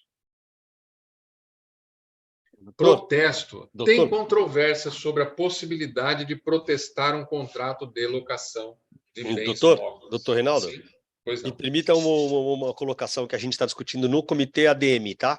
Acho que para enquanto você toma aguinha, boa, que é o seguinte, a gente faz muita discussão e talvez algumas perguntas que a gente coloque aqui, elas possam parecer muito simples para grande parte de vocês, mas lembrar que essa live ela acaba chegando para muitas empresas, muitos locadores Brasil afora aí, e a gente tem sido questionado aí, às vezes que são coisas talvez para quem está muito inserido no mundo da locação de equipamentos e há bastante tempo, que sejam muito simples e muito óbvias, mas existem empresas, né, eu estou em diversos grupos aí de WhatsApp que questionam, no Brasil tem mais de 5.500 locadoras de equipamentos, né, no ramo de forma de escoramento, que nos procuram querendo saber detalhes sobre isso. Então, essa questão do ISS, da locação não ser serviço, parece ser uma coisa muito óbvia, muito tranquila, mas ela ainda deixa muita gente com dúvida. E falando na questão aí de prestação de serviço, e aí acho que eu já provoco um pouquinho aí da discussão na linha do seguinte, quando houver operação de uma máquina, seja operação que pode ser de uma reta escavadeira, de uma grua, de uma PTA, de um manipulador, ou serviços de assistência técnica prestados em obra de projeto, né, etc., de carga, onde a gente está falando em mão de obra, o ideal, recomendado, é que a gente tenha um contrato específico de prestação de serviço e recolher os encargos nesse contrato e faturar independente disso, né? A gente já tem casos aí que são discutidos aí no comitê ADM, onde inclusive algumas empresas aí sugeriram faturar como locação serviço, mas que elas são enquadradas aí nas fiscalizações aí por estarem prestando serviços e faturando de forma inadequada como locação, né? Então a gente recomenda o uso de contratos específicos, pactuando quais são os serviços, faturar independente e recolher os impostos devidos num contrato de prestação de serviço, e locação sem ser serviço, sem recolher impostos naturalmente. É isso, doutor? É isso aí, separar uma coisa da outra, né? Você vai locar serviço é uma coisa, você vai prestar serviço é uma coisa, você vai locar bem é outra coisa, ainda que seja para o mesmo cliente, ainda que seja no mesmo contexto, né? Então você tem que separar, porque se não separar, eu vou ter um problema. Alguém está mexendo aqui, não sei se está autorizado aqui a mexer, quando você me fala, tá? Tem uma restrição aqui. Vocês estão vendo? Temos que apagar a tela. Tem alguém riscando até a tua tela aí, doutor. É verdade. Tá bom. Não sei nem... Vamos seguir. Para quem riscou aí, por favor, apague, mas vamos lá. Seguir um pouco. Então, nós temos aqui... Opa. Está aqui, né? Protesto à controvérsia, né? Porque a ideia inicial do protesto só pode ser protestável títulos que tenham liquidez, certeza e execuibilidade. Eu posso executar. Então, agora, os títulos que não têm essas características, eu não deveria conseguir submeter a protesto em cartório. Mas o problema, gente, é que o cartório protesta qualquer coisa. E aí eles não deixam uma situação difícil, porque eu posso levar a protesto um papel qualquer e o cartório vai bater o carimbo de protesto, mas ao expor essa pessoa há uma situação de devedor indevido, eu posso depois ser, deixar de ser sujeito passivo de uma dívida e passar a ser sujeito ativo de uma dívida. Eu posso ser demandado para restaurar o dano moral decorrente de um protesto indevido. Os cartórios protestam qualquer coisa. Você levar um caderno lá para o cara vai bater o protesto para você.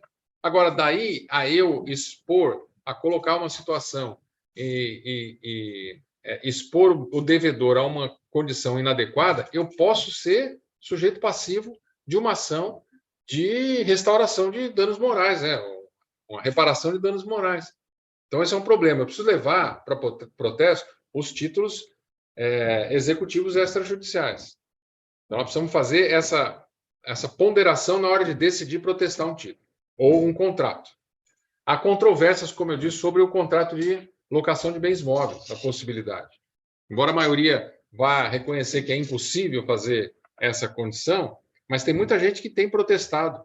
E o problema é que, quando eu protesto, muitas vezes eu consigo obter o meu fim desejado, que é fazer o cara pagar. Mas se eu pegar um cara raivoso, eu vou ter uma disputa judicial para reparação de danos morais, decorrente de um protesto indevido, talvez. Fiel depositários também tem sido uma dúvida, que eu consigo fazer, é adequado usar o fiel depositário dentro de um contrato de locação de bens, para que eu possa pressionar o dono da empresa ou aquele que assinou como depositário? Me parece que se tornou meio desnecessário com a figura do canhoto da nota fiscal.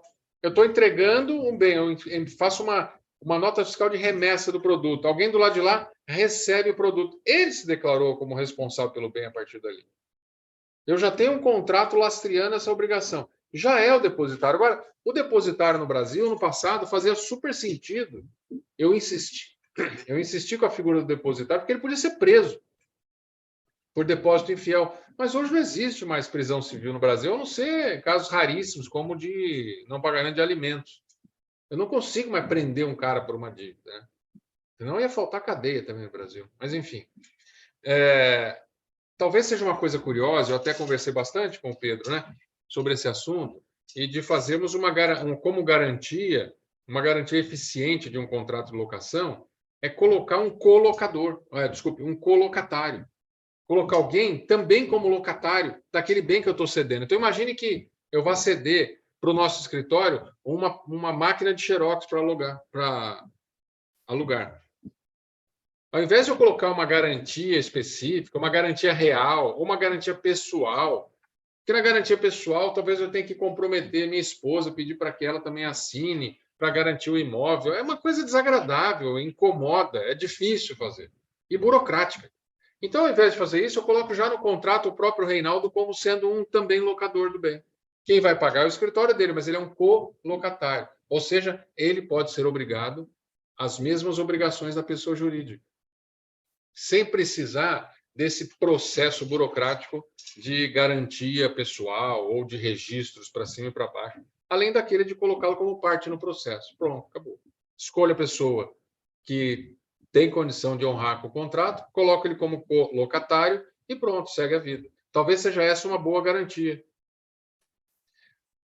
Nota de débito, né? Uma pergunta, deve emitir nota de débito? A questão é que nota de débito não tem natureza fiscal, né? E a fatura tem incidência de impostos. Então, a nota de débito é apenas uma menção sem natureza tributária, da qual eu não consigo oficializar, contabilizar adequadamente aquele faturamento. O certo é a fatura e depois a emissão dos títulos correspondentes. Duplicata, meus amigos, que é aquele título de crédito, da qual você me vende um bem e depois eu me comprometo a pagar para você daqui a 60 dias, em vez de eu pegar dinheiro no banco, eu assino um compromisso para pagar lá para frente.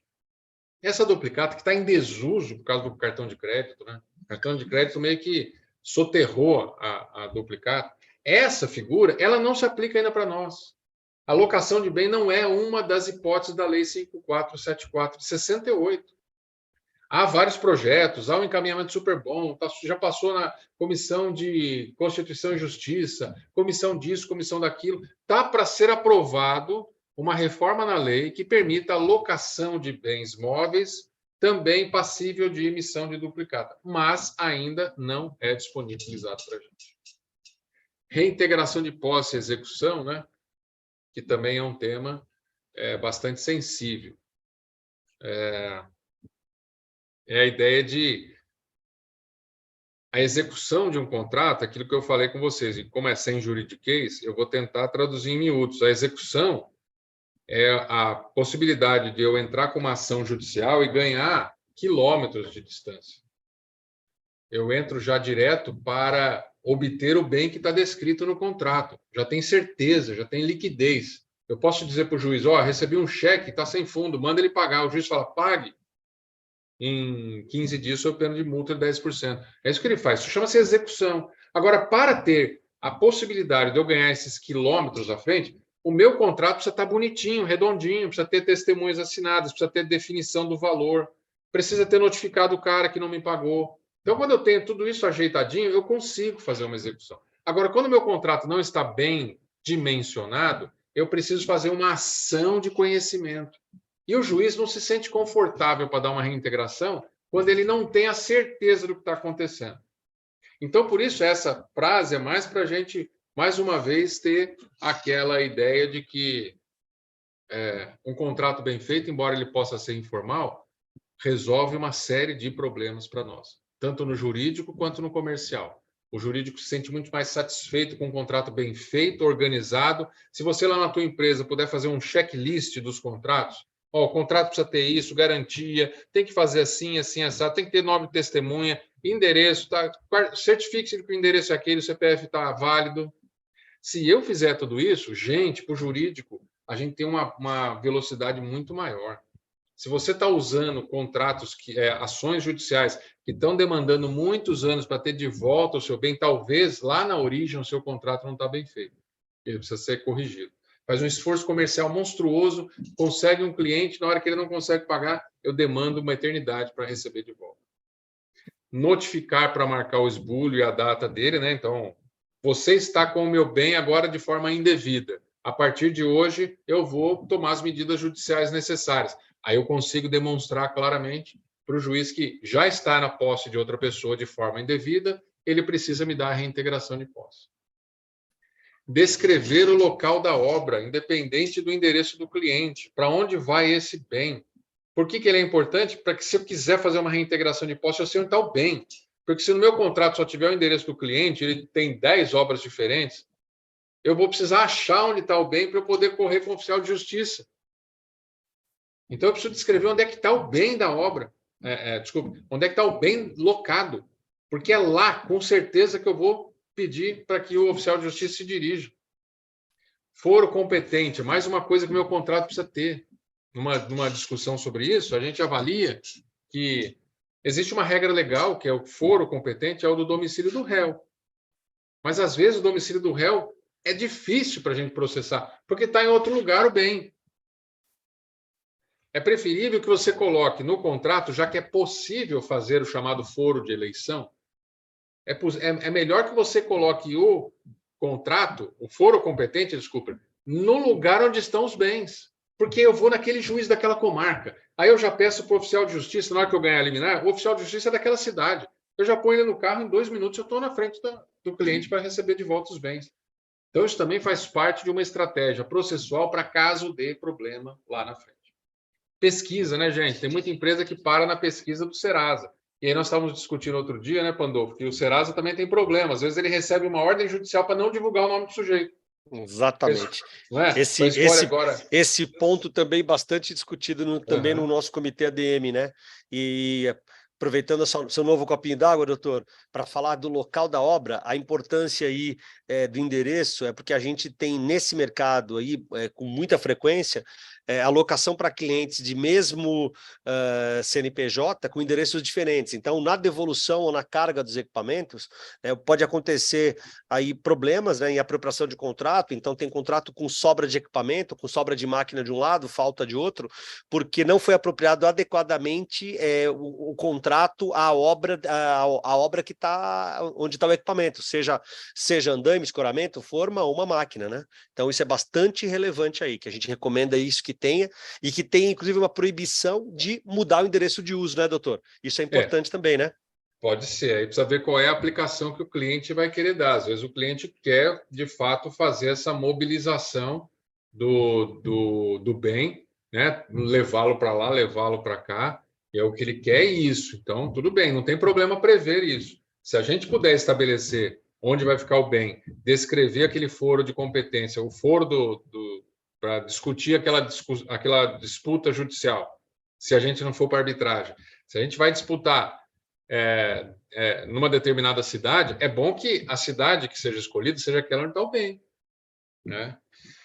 E a pesquisa que a gente estava falando, né? Porque agora com a história da LGPD tem muita gente se valendo dela para impedir que órgãos de proteção de crédito deixem de impedir que órgãos de proteção de crédito divulguem nomes de pessoas como sendo devedores contumazes ou de crédito ruim, né?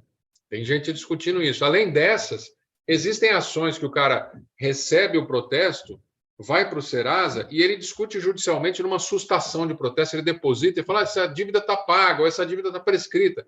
Por enquanto, seu juiz, suspenda no Serasa a minha negativação. Então, não é muito seguro o Serasa. Ele vai até um certo nível. Depois dali, nós precisamos estudar mecanismos mais eficientes, né? Então, é importante a gente fazer análise, certidões de processos judiciais. Será que esse cara tem uma recuperação judicial em alguma outra cidade? Será que ele tem dívida trabalhista? Não é processo trabalhista. Processo trabalhista todo mundo vai ter. Mas será que ele lá é fácil, é de graça e é na hora? Eu entro no site do TST e eu peço uma certidão negativa de débito trabalhista. Significa dizer que o cara tem processo, mas já entrou na execução e ele não pagou. Então, esse cara, para a Justiça do Trabalho, é um devedor. O cara que tem processo e está brigando, você não precisa se preocupar com ele, todo mundo tem. Agora, o cara que está perdendo e não paga, ele passa a ser um devedor. E esse cara talvez seja alguém que a gente precisa ficar com os olhos abertos a respeito disso. E aí dá uma olhada no processo. Às vezes é um processo sindical monstruoso. Às vezes é um processo do Ministério Público de milhões. Às vezes é um processo de empregado, 3, 5, 10, 15, 20 mil reais, que tudo bem, não vai matar, né? Mas é importante fazer essa análise. Cada vez mais nós estamos tendo que fazer mais análises, e as análises estão fáceis de serem buscadas hoje. Não é tão complexo, mas nós precisamos de tempo para fazer isso. E, por fim, eu destacaria a alocação para sociedades de propósitos específicos, né, SPE. Estou lá construindo um imóvel, constituo uma SPE, faço a alocação dos bens para aquela SPE, e aí no meio do caminho ele não me paga. O que eu queria destacar é apenas a ideia que o patrimônio de afetação, que é aquele imóvel da qual está sendo construído o edifício, por exemplo, que foi uma garantia feita para os compradores de que aquele imóvel não vai ser vendido, não vai ser penhorado ou vendido num leilão público. Isso aqui é dos compradores do imóvel. Esse imóvel que a gente chama de patrimônio de afetação, ele não protege as dívidas decorrentes da atividade da empresa para aquele fim.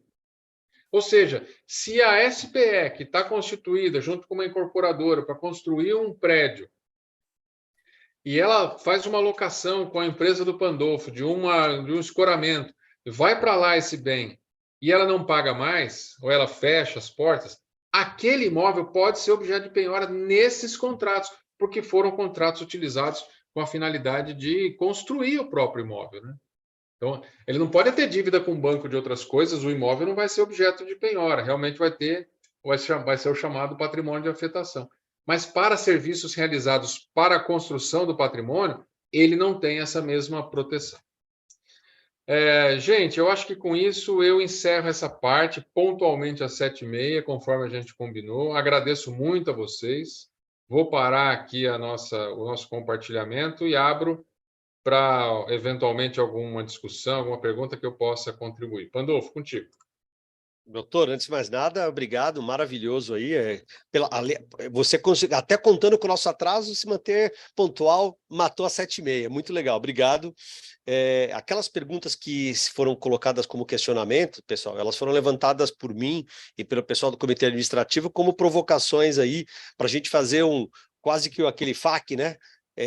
Perguntas rápidas, respostas rápidas aí, mas naturalmente cada tema daquele ele pode ser aprofundado, deve ser aprofundado de forma cuidadosa pelas áreas jurídicas de vocês, né? Então, algumas respostas ali são bem diretas, outras nem tão assim, né? Não são tão assim diretas assim mesmo, porque como o doutor fala, no direito, na justiça, né, tem sempre aquelas nuances, aqueles cuidados, os detalhezinhos que estão nas coisas. Eu recebi uma pergunta aqui, doutor, bem diferente aqui no meu WhatsApp. Eu queria na verdade, recebi outras 3, mas na verdade das 3, 2 já foram respondidas e uma é bem diferente. Que ela é o seguinte, ela tem a ver com a parte de prazo contratual, prazo para reajuste. A gente está vivendo, ultimamente, nesses últimos 2, 3 anos, um cenário de inflação, né? Então, um cenário inflacionário aí, então os índices de reajuste dos contratos, né, que podem ser os pactuados entre as partes, como você colocou, né? A gente tem reajuste aí pelo INCC, pelo IPCA, pelo IGPM, né? A associação tem feito, a maioria dos seus associados acaba usando ou o INCC ou o IGPM. Então, assim, o IPCA é um índice de inflação muito geral, que não corresponde, na verdade, ao que o pessoal das consultoras, incorporadoras pratica e tem e recebe dos seus compradores, né? Então, acaba utilizando aí bastante o INCC. O IGPM, por ser o contrato que pactua reajustes de aluguéis de imóveis, como tradição, embora o nosso negócio não tenha tamanha afinidade com imóveis, né? Agora, a pergunta não é essa, a pergunta é a questão do prazo, né? Legalmente, a gente consegue reajustar os contratos a cada ano, uma vez por ano, é isso aí, isso é lei, não é, doutor? Sim. Eu posso fazer um contrato, né, que algumas empresas acabam tendo uma prática assim, que é um contrato de curto prazo, eu estou dizendo assim, um contrato de 3 ou 4 meses, deixando a possibilidade da renovação do contrato ao cargo das partes renovarem esse contrato, ou inclusive uma cláusula de renovação automática dele, para me precaver ou tentar precaver de alguns riscos de um lado de quem está alugando um bem e está praticando uma condição que, de repente, eu posso não ter interesse em seguir alugando naquela condição que eu pactuei aí há 4 meses atrás. Eu posso fazer isso? Pode e não pode. Por quê? Tá vendo as respostas? Os engenheiros morrem com isso. Os engenheiros morrem com isso.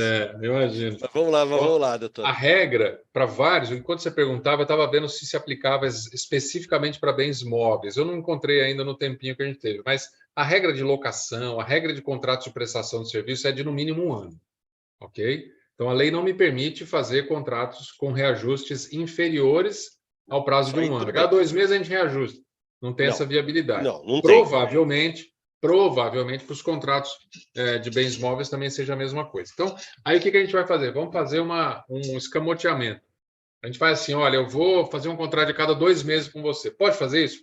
Pandolfo, por que eu disse pode e não pode? A resposta é sim, pode, mas se eu ficar claro que eu estou usando esse procedimento para burlar o prazo mínimo de 1 ano, vai ser considerada fraude.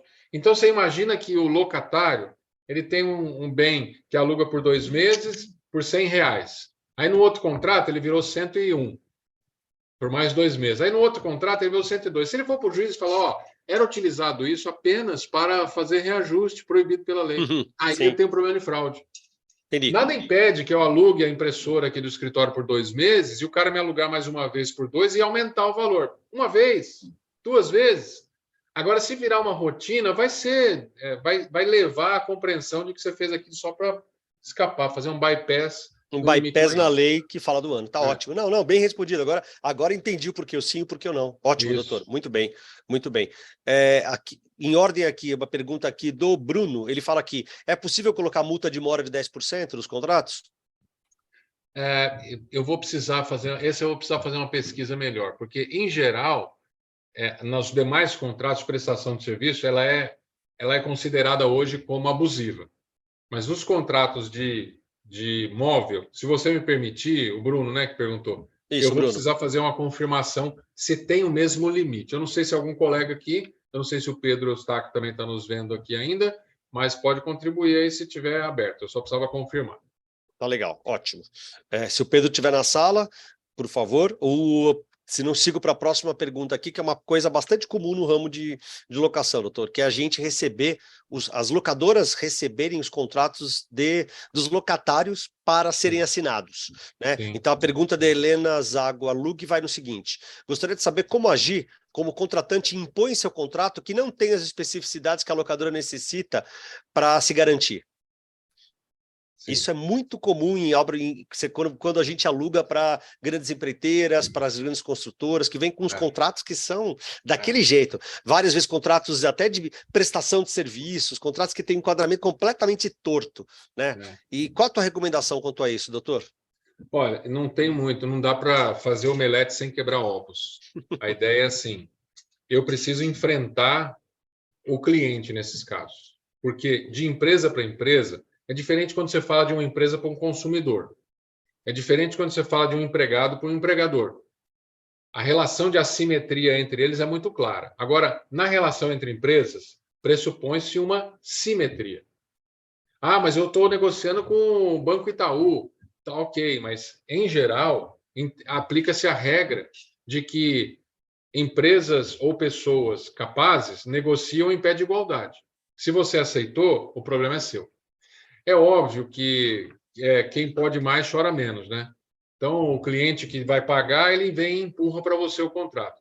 Nós já tivemos aqui várias experiências de contrato, isso não é privilégio do contrato de locação de bem imóvel, qualquer coisa, qualquer prestação de serviço tem essa mesma realidade. A gente já desenvolveu em algum cliente cultura de negociar conteúdo de cláusula com o cliente deles. Isso precisa ser uma cultura. O cliente teu, ele quer a facilidade de te mandar um troço, você assinar e devolver para ele, ele acabou. Ele não quer dialogar com você, ele não quer perder tempo com isso. Então, como é que a gente supera essa barreira? Relacionamento. Então, na hora que a gente faz relacionamento com o cara de compras do outro lado, e você mostra para ele, fala, amigão, ó, tem um problema nessa cláusula, ela me deixa totalmente a pé. Para outros fornecedores seus, talvez ela não faça tanto problema. Para mim, ela faz. Posso sugerir uma redação para você? Te mando ela redondinha, só você bater o martelo e está resolvido. Agora, não dá para fazer isso de forma legal. Essa história é uma forma negocial.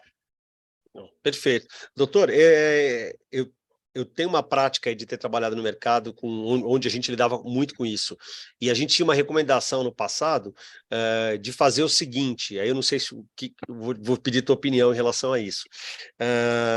As locadoras, essas duas locadoras onde eu trabalhei bastante tempo, elas assinavam contratos quando vinham de cliente, mas elas faziam questão de fazer constar como anexo de contrato, um anexo 2, 3 páginazinhas, né, com cláusulas que eles chamavam naquela época lá de cláusulas pétreas, cláusulas mais importantes, que a gente não podia mexer, não podia abrir mão de jeito nenhum, que faziam parte do contrato do cliente. Então, assim, que eram as questões de responsabilidade, de indenização, dos custos, etc. Então, eu falo assim, olha, tudo bem, eu topo esse abacaxi todo aqui do seu, mas o meu aqui não vai ficar de fora.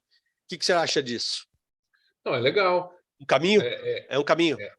É bacana, porque aí, de fato, existem cláusulas que são irrenunciáveis, né, ou inegociáveis. Eu não consigo trabalhar sobre garantia, por exemplo. Eu quero que o meu contrato tenha uma garantia de uma seguradora. Eu não vou negociar com você que, em vez da seguradora, você vai me dar um carro como garantia. Pô, eu não consigo ficar gerenciando esse monte de coisa. Tudo bem, pode funcionar, Pandô. Falar isso aqui, não tem negociação.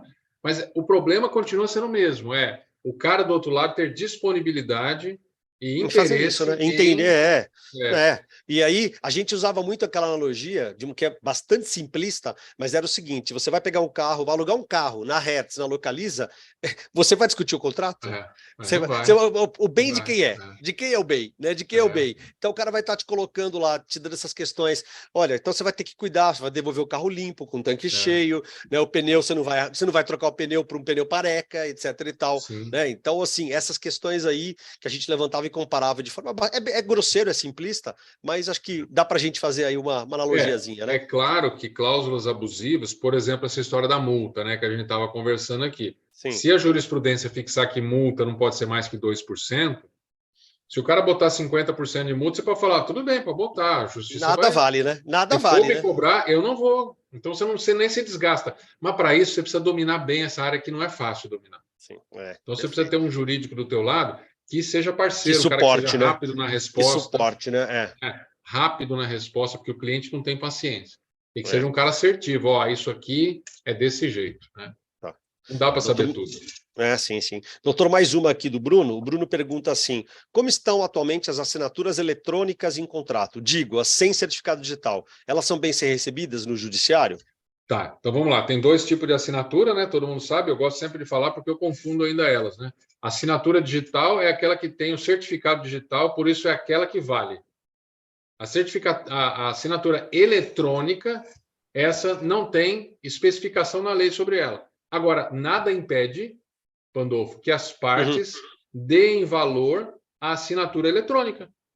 Então, eu posso fazer assim, não, certificado digital, o cara não tem, eu quero fazer uma assinatura eletrônica e valer. Põe uma cláusula no contrato. Este contrato poderá ser assinado reconhecido por eletronicamente. meio de assinatura eletrônica. Pronto, Acabou. Aí pronto, vocês deram pronto. validade Dei àquilo. valia a ele. Dei valia a Se ele. você acreditar, vai para frente. Show de bola, ótimo. Pergunta aqui do Ivo, do lado de locatário. Agora ele pergunta o seguinte: eu posso abater da medição do locador? A medição é a cobrança, quanto ele vai pagar, né? Os dias que o equipamento locado não estava apto a funcionar, né? Por exemplo, estava quebrado ou inoperante, isso cai muito bem para máquinas, assim como também cai para, às vezes, para equipamentos que você manda para uma obra, que podem ser de andame, forma de escoramento, mas que estão faltando partes e eles não podem ser utilizados. Cabe muito bem para os dois casos. Bastante mais comum para a máquina, né? Mas ele pode descontar o que não está, o que se ele não puder utilizar? Sim, a resposta é sim. O ideal é que isso esteja constando no contrato para você não ter que convencer a outra parte de que isso é uma coisa esperada. Mas porque ele descende daquela ideia de que o locador tem que entregar ao locatário um bem em condições de ser usado. Isso até lá em cima, a gente tem lá no começo da cabeça do contrato, dali, né? Então ele é um corolário, ele é um resultante dessa. Mas como ele é um resultante, é bom que esteja escrito. Ele não está escrito lá.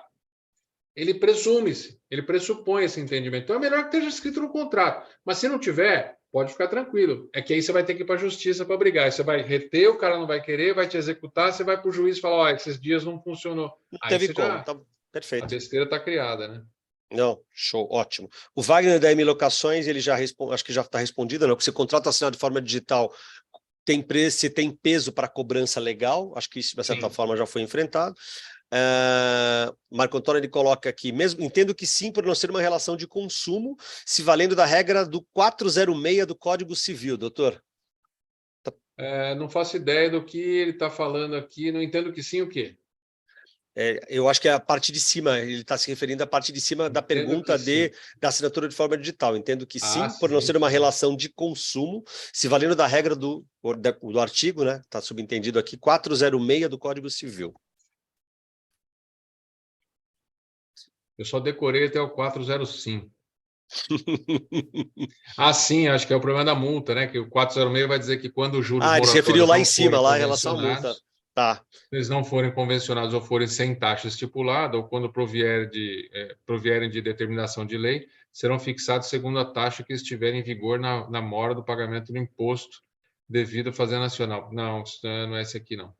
Não sei, vou ficar devendo, posso dar uma olhada. Aí vem junto com aquela resposta do percentual da multa, né? Se for a respeito da multa, tá junto. esperar a gente responde junto aí. Beleza. O Marcos Antônio, ele pergunta assim também, doutor, boa noite, a figura do colocatário seria uma co-ideia de um interveniente? É a mesma coisa? Não, o interveniente é o cara que anui, é um cara que participa, mas o colocatário é melhor que eu coloque ele assim, porque eu estou alugando para duas pessoas. Eu estou alugando para duas pessoas. A não ser que a cláusula que define o interveniente esteja clara, Pandolfo, mencionando a responsabilidade do interveniente. Tá. A sua responsabilidade é igual a do locador. Porque eu tenho o locador, o locatário, o anuente, o interveniente, qualquer outra coisa, qualquer outra figura. Para evitar que eu tenha que descrever qual é a responsabilidade do interveniente ou do anuente, eu já ponho ele como o locador. Pronto. E aí você equipara, o cara tem as mesmas responsabilidades. Sim, posso pôr o anuente ou o interveniente, desde que eu descreva claramente qual é a responsabilidade dele.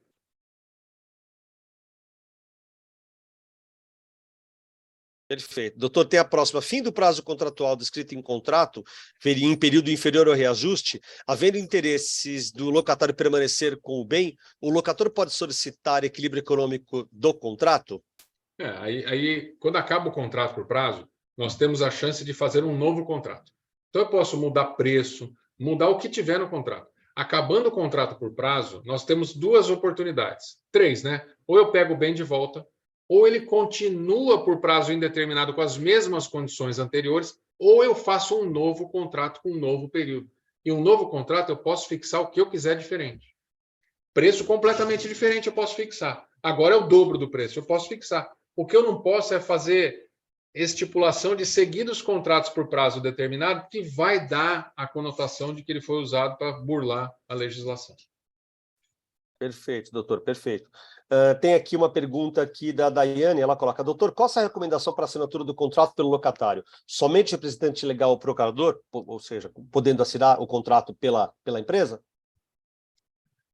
Qual a recomendação para assinatura do contrato pelo locatário? Somente o representante? Pode ser. Veja, gente, a gente pode até casar por procuração. A procuração ela serve para muita coisa. Eu já casei uma pessoa que estava na Holanda por procuração. Então, se eu posso casar, imagina, eu posso firmar contratos. Eu não sei se foi essa exatamente a pergunta da Daiane, mas eu posso sim, um representante legal com procuração. O que você precisa saber é se a procuração dá poderes para aquilo. Entende? Você precisa saber se aquela procuração tem prazo indeterminado. Porque pode ser que o procurador, ou melhor, o mandatário, né? O mandante, o cara que deu poderes para você, o que outorgou poderes para aquele cara, pode ter revogado já os poderes daquela procuração. Por isso que muitas instituições pedem procuração por instrumento público. Porque a procuração por instrumento público, eu consigo checar no cartório se não houve o que a gente chamaria de revogação de poderes. Entende? É uma coisa muito específica, muito difícil fazer isso, mas se você quiser que o locatário assine por procurador, é importante que você verifique a idoneidade desta procuração. Se ela está valendo, se ela tem poderes para aquilo, e de preferência que seja uma procuração pública. Perfeito, doutor. A indenização do equipamento pode ser questionada juridicamente pelo cliente? Pode, Pode, porque a indenização pressupõe 2 coisas. Primeiro, o grau de dano que você causou ao equipamento, né? Estou imaginando que a indenização do equipamento danificou o equipamento. O grau de dano do equipamento e o montante, porque o locador pode falar assim: o meu equipamento vale R$1 milhão. Aí ele vai olhar a nota fiscal dele, a nota fiscal comprada 5 anos atrás. Já mudou o preço. E o locatário pode dizer: não, mas primeiro, eu não danifiquei ele totalmente a ponto de você ter que reembolsar 100% dele. E ele não é novo, ele é usado, então não vale R$1 milhão. Pode haver sim discussão, não tenha dúvida. Não tenha dúvida, pode haver discussão. Seria legal a gente fixar o valor atual do bem que está sendo locado para efeito de indenização em caso de perda total do bem? Sim, pode ser uma boa opção. Eu não coloquei isso como uma cláusula contratual, porque depende muito da necessidade do cliente, mas se eu tenho um único bem só que está sendo locado muito valioso, já é bom botar o preço dele. Porque em caso de indenização, as partes fixam o valor que será objeto de reparação.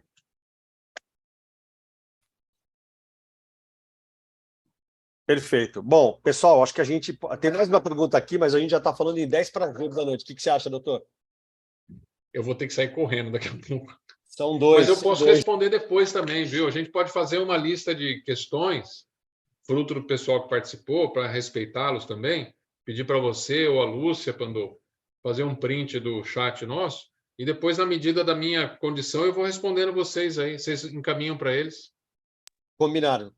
Ótimo, ótimo. É que eu tenho pessoal, 2 crianças lá em casa.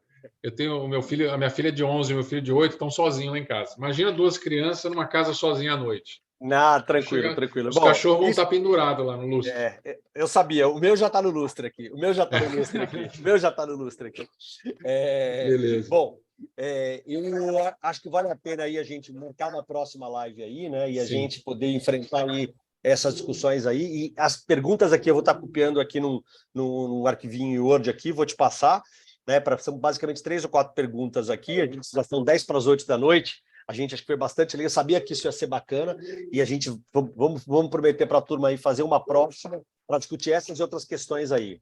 O material vai ser disponibilizado, está sendo gravado, né? A apresentação do Dr. Reinaldo também vai ser disponibilizada para quem se inscreveu, tá legal, pessoal? Então, acho que eu queria agradecer aí a participação de todos, né, e estarem conosco até essa hora, né, e vamos para a próxima. Tá bom? Boa noite a todos, doutor Reinaldo, muito obrigado. E vamos Eu que agradeço. Obrigado pela compreensão e das minhas limitações. E a gente vai se falando. Muito obrigado, pessoal. Boa noite a todos. Tchau. Tchau, tchau. É.